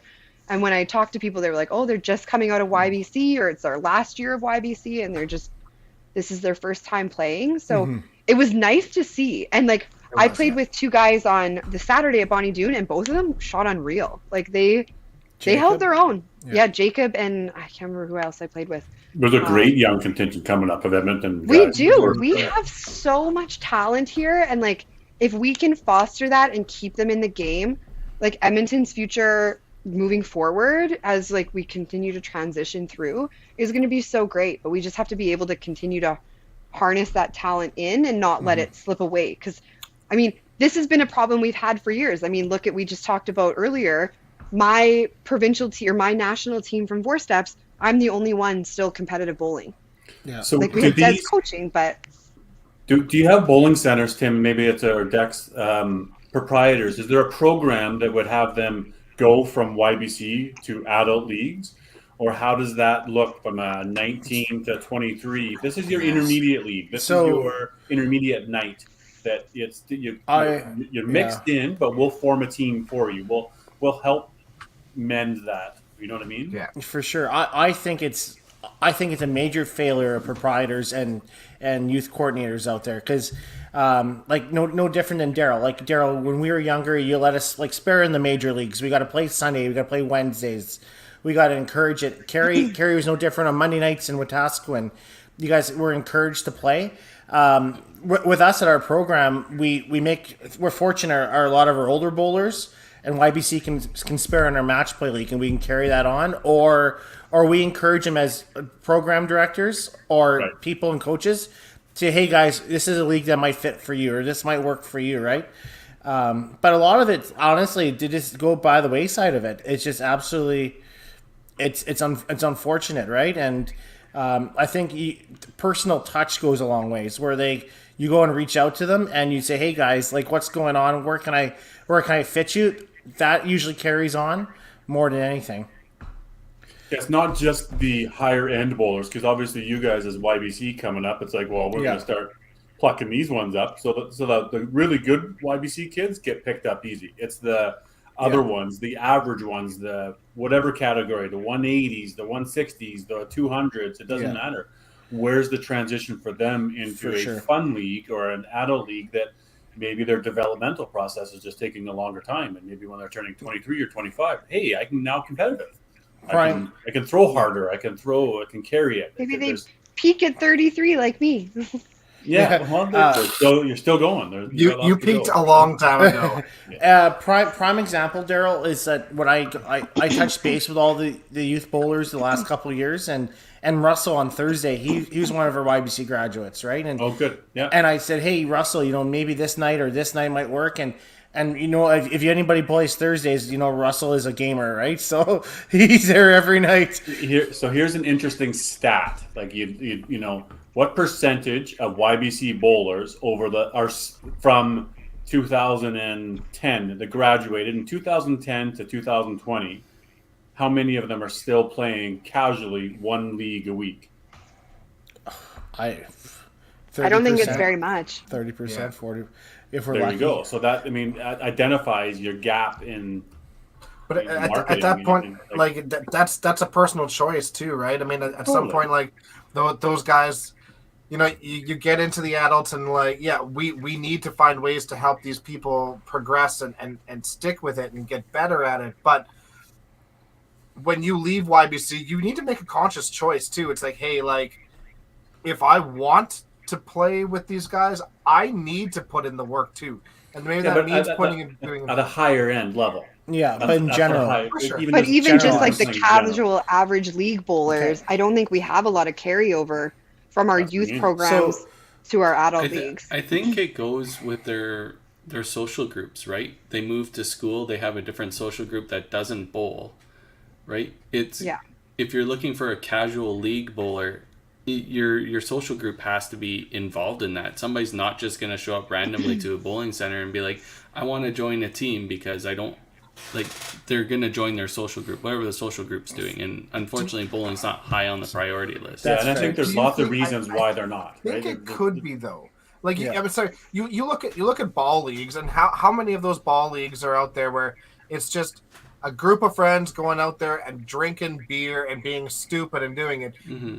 What do you think there would be merit in having, a league that's between the ages of 18 and 26 or 18 and 30 or something like that, and have a league specifically for that? Because there's a stigma in bowling that it's an old person's game. So right? it used to be so that in Edmonton. So you don't Plaza. get a lot of like the younger people going into it because they think it's like an Isn't older that what person's Plaza? game.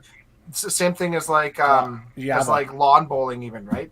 So do you think that if you created a league that's designed for 18 to 30-year-olds where it's going to be more inclusive of that age range, that maybe it could be more of a beer league sort of style, but you might be getting more people coming out because it doesn't have that stigma with it? It's For sure, targeted as that. it's a big advertising issue, right? I think it is because Yeah. slow pitch targets young age groups. They do. You see Yeah. their commercials, SPN commercials, NSA commercials. That's what they target it, and it's something that, like we're saying, bowling's missing, right? And exactly, And Jen said, no, Plaza Bowl. Look at, I mean, that's what they do. They're the Nate crowd that are super retro, just having fun, tons of craft beer on tap, and killing it, right? Yeah. But that's, Well, again, and- depends on what proprietor, depends on what center, depends what your challenges are. So really, if you're full every night of the week, then you don't have to. But maybe you run a 9 o'clock league, or you run a different league. I mean, you got to So- try And it. there's different Friday leagues, night like- right? Like I know I've seen advertised like the women in wine leagues, right? Yeah. So it's just advertising for a different demographic and a different group to try to get them coming in. So here's my this is my big thing. Okay, so the reason why we have a youth program is to build interest into our bowling, right? Into our sport and 5-pin bowling. But why? Like, it's just speaking on behalf of us, like proprietors or people who've been part of the program. So why are we having this program to develop these people into piquing their interest in the sport when we don't give them an avenue or create something for them in the future, right? So technically we're doing half the work, but we're not finishing the other half, right? And I'm not saying that we need to retain 100% of them, but if we retain 65 or 70%, that's still a big chunk for us. And my ultimate is it question the was, wa- do you know that Okay. number?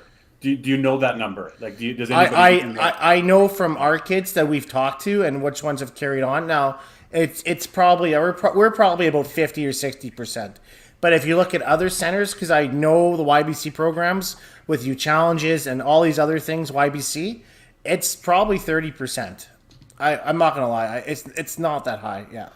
Isn't Well- the YBC program more geared towards developing them more so than keeping them participating, right? You're developing the children to learn how to play the sport so they're more competitive in the future. If they reach a certain level and they're not competitive, they don't continue because that's what we've been teaching them, is to be competitive. I think there's a disconnect there, right? So when they reach their 18, 19, if they're not playing with the Tyler Titcats or the Bradley Titcats or something like that, they think, They're quitting. well, there's no point me staying in the sport because I'm not competitive. So Is we that need where to all like that long-term athlete development and pathways to success, part of that program is at their level 5 of development. Yeah, you're playing in U Challenge, you're playing in tournaments, you're playing in cash events. At the level 3, you're a regular casual league bowler. But where does that roadmap and where does that pathway to long-term look like? You got to make it entertaining for them to keep them involved, right? There's got to be stuff that maybe there's door prizes or something for that level of player, because when they reach 19, they're just like, well, there's no point me continue paying money into this because, right? I'm not going I to think, nationals. Yeah. I think that's where the disconnect is. I don't. And I couple think of we my need to other change the mindset of you don't have to be a national level player to still continue with something that you're enjoying doing, if that's the case, right? And so maybe we need to change that narrative a little bit, that it's not about getting to that top tier.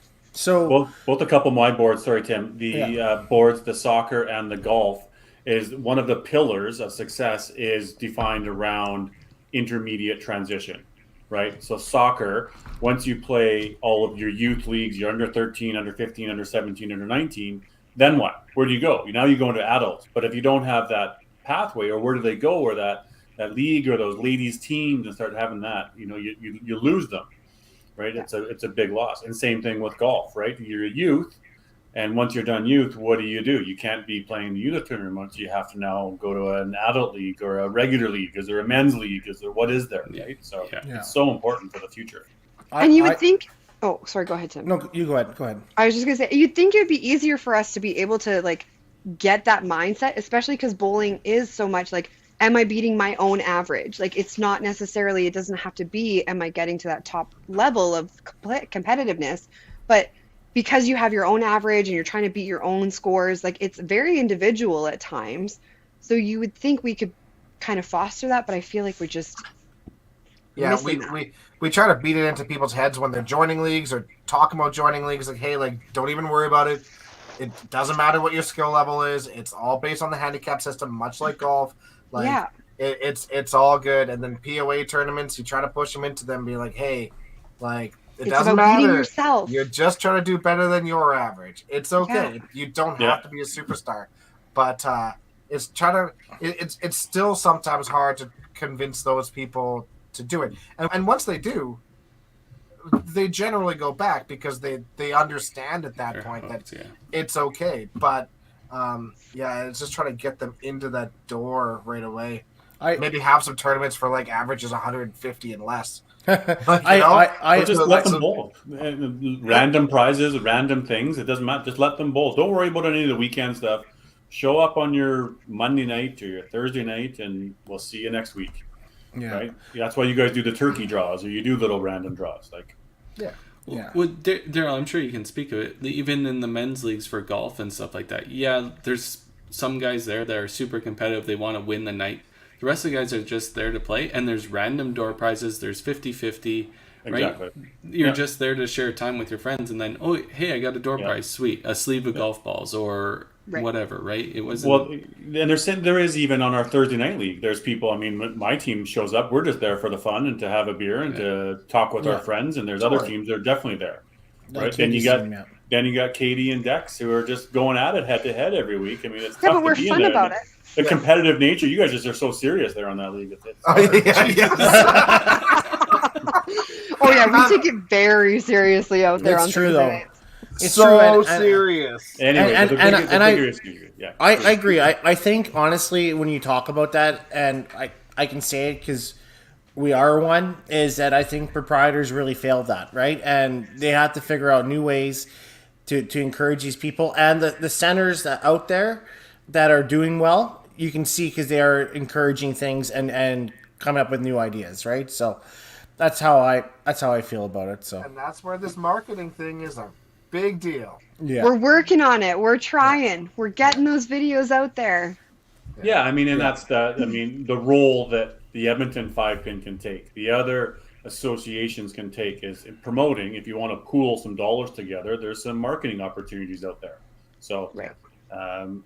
We're not running the businesses of all the proprietors, but we're certainly trying to help as much as we can to get the word and make sure that bowling is cool and bowling's fun, and let's go 5-pin bowling, right? Let's go 5-pin bowling. Let's go. So we already started to touch base on the next topic, but we'll skip over it maybe. But what are your thoughts on Pro League? What is the importance on your role on your team, being one of the only two ladies on it?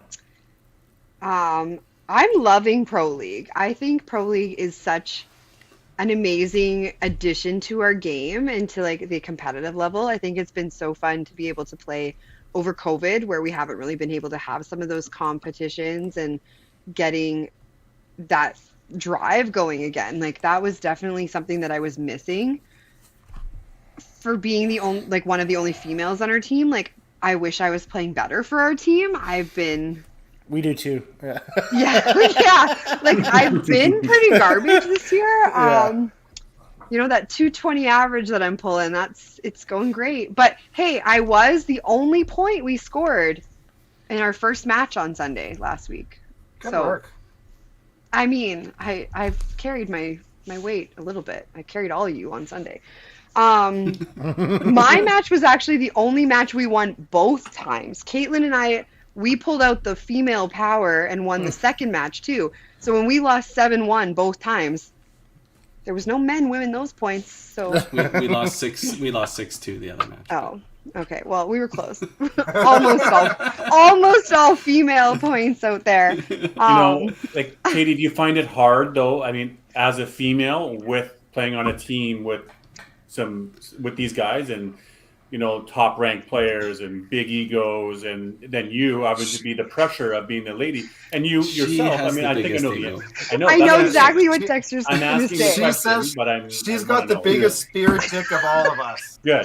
I was going to say, Dexter's going to say that of the team, I have the biggest ego out of all of us, for sure. And I have the biggest joking ego out of all of us. I don't think I'm the best. I know I'm not. But, yeah, it's it's interesting.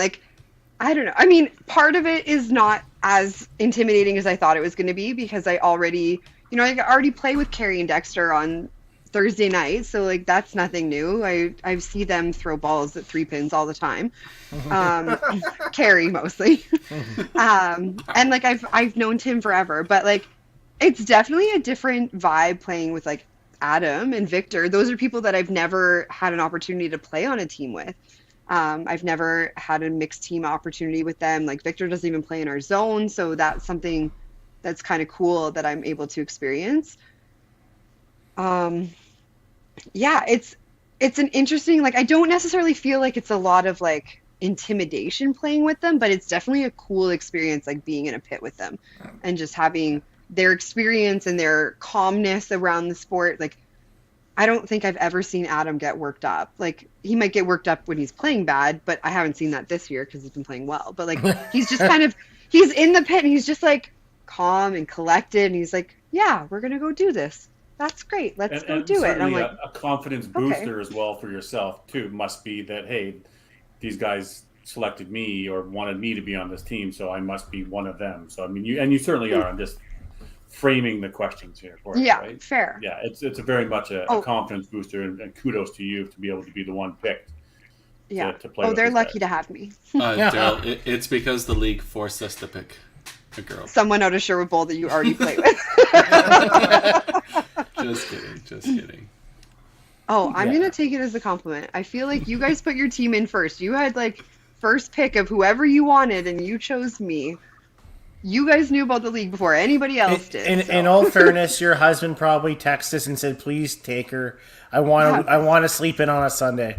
Yeah. Yeah, he doesn't watch. There's no way he watches. There's no way. Unless you're not playing. Then he gets upset. Yeah, he does sometimes. He's like, "Why are you on the bench?" Fair. That's part of the game, though. Sometimes, you know what? Being on the bench, there's no pressure. It's okay, I'll sit here. Enough. I can clap my hands. It's great. I'm totally okay with being a bench player. I think, you know what, that player has a lot of responsibility on a team too. And there's a lot of, your bench player can make or break a vibe. They can. I've seen it. Absolutely. I've seen the bench player come off the lane, or even when they get sat the first, to start the game. I've seen that just kind of change the dynamic and change the vibe of a team before. I think the bench player has one of the most important roles on a team. Yeah, Mitch, go Hawks. You gotta stick together. Take that shit down. Oh, whatever. But yeah, I don't know. So I will gladly sit on the bench and watch the Dream Crushers roll through any day. Me too. Carrie doesn't have a choice. Carrie.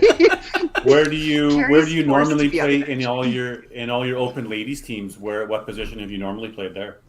Feel comfortable. Well, He loves anchor. not so much. Historically, in my ladies' teams, I've always been at the very top of a lineup. That's where I love to play. I love being that first person on the lane, just getting the team going, having that energy to just let's go. Sometimes I feel antsy. I'm just get me on the lane. I want to go. This year for the Open, I don't know, spoiler alert. For our starting lineup, I'm down at the bottom in 4th, so we'll see how that goes. It's kind of a new position for me. I'm not usually down there, but we'll see how it goes. And yeah. Your whole team There's been a trying to couple give you shit times- now. Like, what do you mean? You just totally gave away our strategy and our lineup. I didn't give away everybody else. Just one player.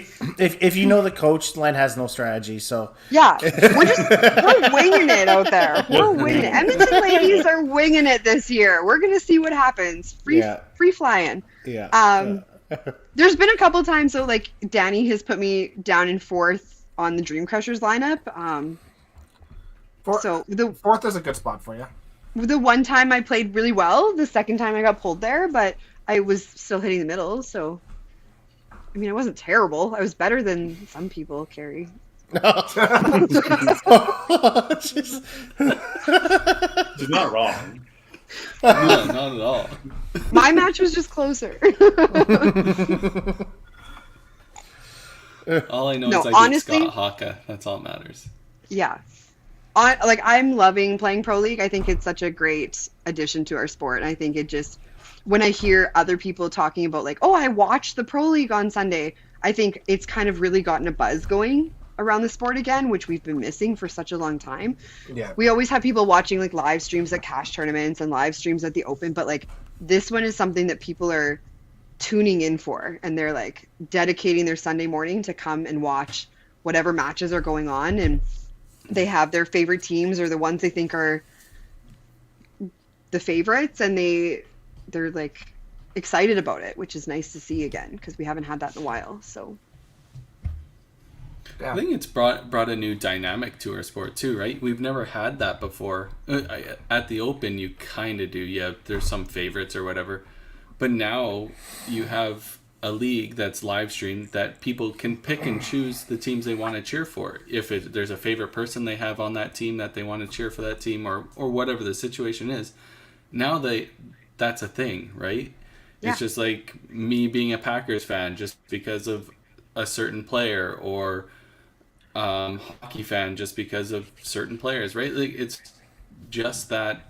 Like I'm sure Mitch Davies, as soon as Wilson left the Seahawks, he's probably jumping ship here right away. So he's not jumping ship. He already I went and can- bought a Broncos I can jersey. Go Broncos. I can speak on behalf of Mitch Davies. There's no way he's jumping ship. I haven't even talked to him about it. I can 100% with confidence say there's not. Don't even worry about that. He literally said, "Go Hawks." Yeah. Yeah. I think the Pro League's very important too. Not only you can cheer for your team, but it shows maybe a little bit of a personal side of these bowlers. Live stream, you can't see that, right? Where you have a little bit in-depth interviews, you gotta kind of pick your favorite player, like Carrie said. I think that's so important, right? Yeah, you can see the personalities. I think because we talked about this many times. Our sport doesn't sell players or personalities, right? So this is an opportunity for us to be doing that. Well, and the other thing is, best players. Yeah. yeah, and it's appealing to like non-bowlers. Like I know I have coworkers that have been watching, and like they're like, send me the link when you're playing, and they're watching matches that I'm not even in because they're like, I just enjoy watching it. And I like listening to the commentary and hearing what people are saying about different strategies and why are their pulls being made or what shots are happening and what's going on with matches. Like I have people that they've never played bowling in a league in their entire life, and they're watching on Sundays because they're like interested in it now. And I think it's a cool thing too that it satisfies the urge for the weekly update and stat. It's a league, right? It's not a cash tournament all over in one weekend. But as soon as the cash tournament's done, I want to play again that next weekend. But there's not enough tournaments, or you can't afford it, or whatever. But the Pro League, there's new stats every weekend, and as we get going, there's more games. You're going to be playing every weekend. It's just an ongoing, thing that we can keep looking at standings and whatnot from a higher level too. Yeah. The caliber is just so much So, better. random thought here. I know Carrie brought up a good point. Some of her coworkers randomly watch it, right? So, how do we get bowling from random people interested in our sport? Bet 365. No, but Katie, It'll come. for It'll come. example, like Adam. Adam has your husband. Nobody knows who Adam is out on here, but but Adam, like he has really no inkling to watch bowling, right? Yeah. He doesn't. It's Unless your I'm thing. playing, he's not like. And So like how do we Crowley, get? he doesn't really watch, but Honestly, So how do the we number- how the do num- we the get number somebody one- to get Adam in? Yeah. Number one biggest thing that people can do, or that we can do, is on that Sunday morning at 8:30 in the morning, is everybody hammers Facebook. right? Yeah. At 8:45 in the morning, and you share the shit out of that link on Facebook, on YouTube, or on social, on everything. And if you get 100 people that morning, that's, you know, and as we have playoffs coming up, that, right? So everybody shares it. Think about the reach out there. You're going to have people who are like, screw this, I'm not listening, I'm not looking. But all of a sudden it goes viral, and you got 100 people that are hashtagging it or sharing it or linking it. There's going to be randoms out there in the world. The next thing you know, you got 100 people watching or 200 people watching. But it really just takes everybody concerted effort on that specific morning, not on a Thursday night, not on the Saturday afternoon, because it gets lost, it gets forgotten. It's got to be that morning, 8:30 in the morning, and because whoever's up is looking at it, right? And they're going to see that. So, right? Well, and that's how I got people that I know have been watching it, because I've just shared it. I didn't just go out and tell them at work, like, hey, I'm bowling this weekend, like, you should come watch. But just from seeing on the link on Facebook, and they click on the link and they're like, oh, and then I had, well, who's that person? Do you know that person? What are they doing? And it's an interesting league too, because when do we ever get the opportunity to play against teams from other places other than just Edmonton, where it's not like a one weekend open tournament or one weekend Masters tournament where we're playing nationals against them, right?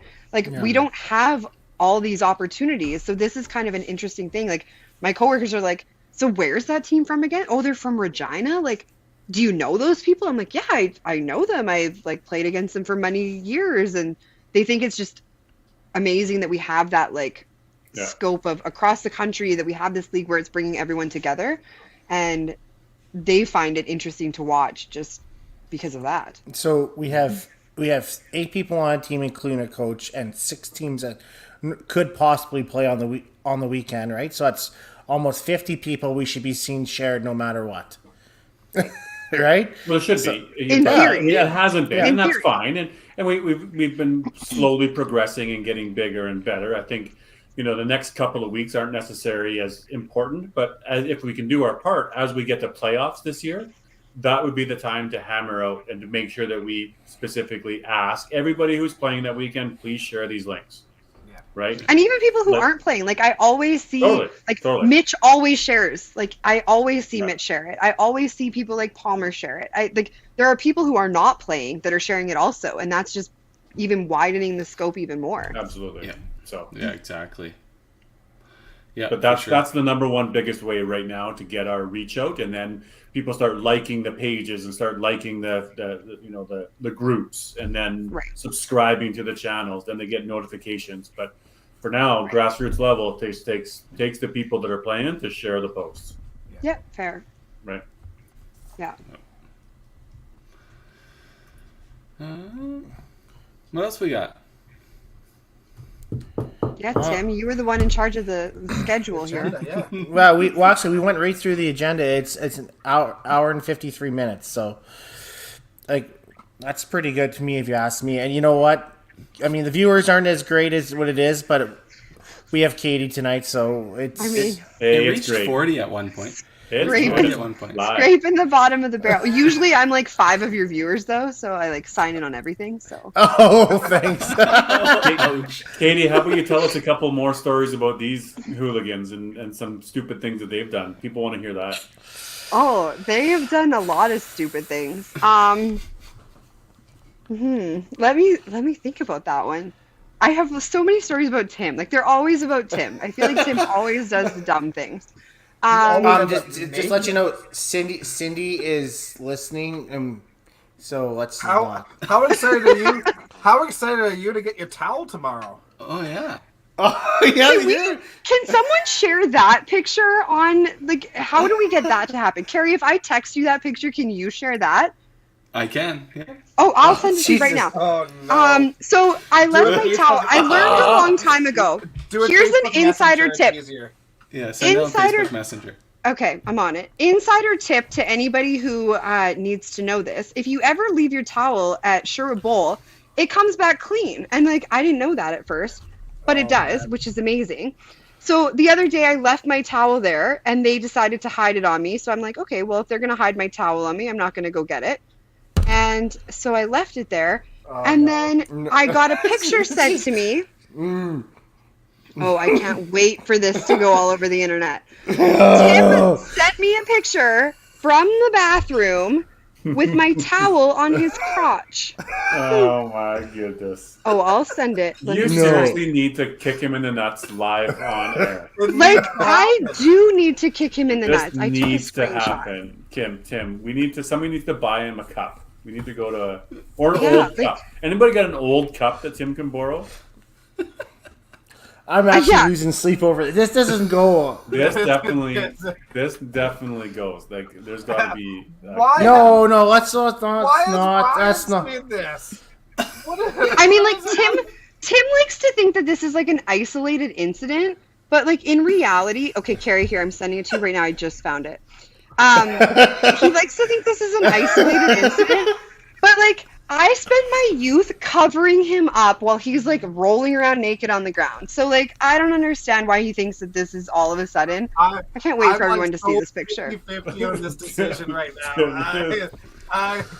No, Okay. no, Like, we're not. I'm We're gonna- not. We're I'm not. gonna- Time. I'm gonna leave this up to the chat.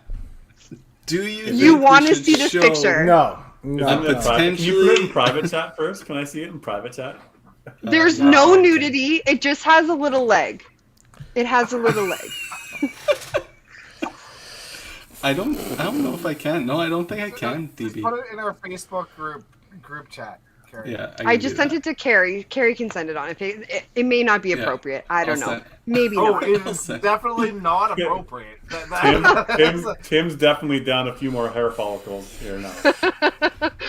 Tim literally, he decided to send that out to our Snapchat group chat. So like, if he's gonna send that out, Yeah, anyway, he sent it out. So if he he sent sent it it's out. gotta be He fine with took it. the picture himself and sent it out.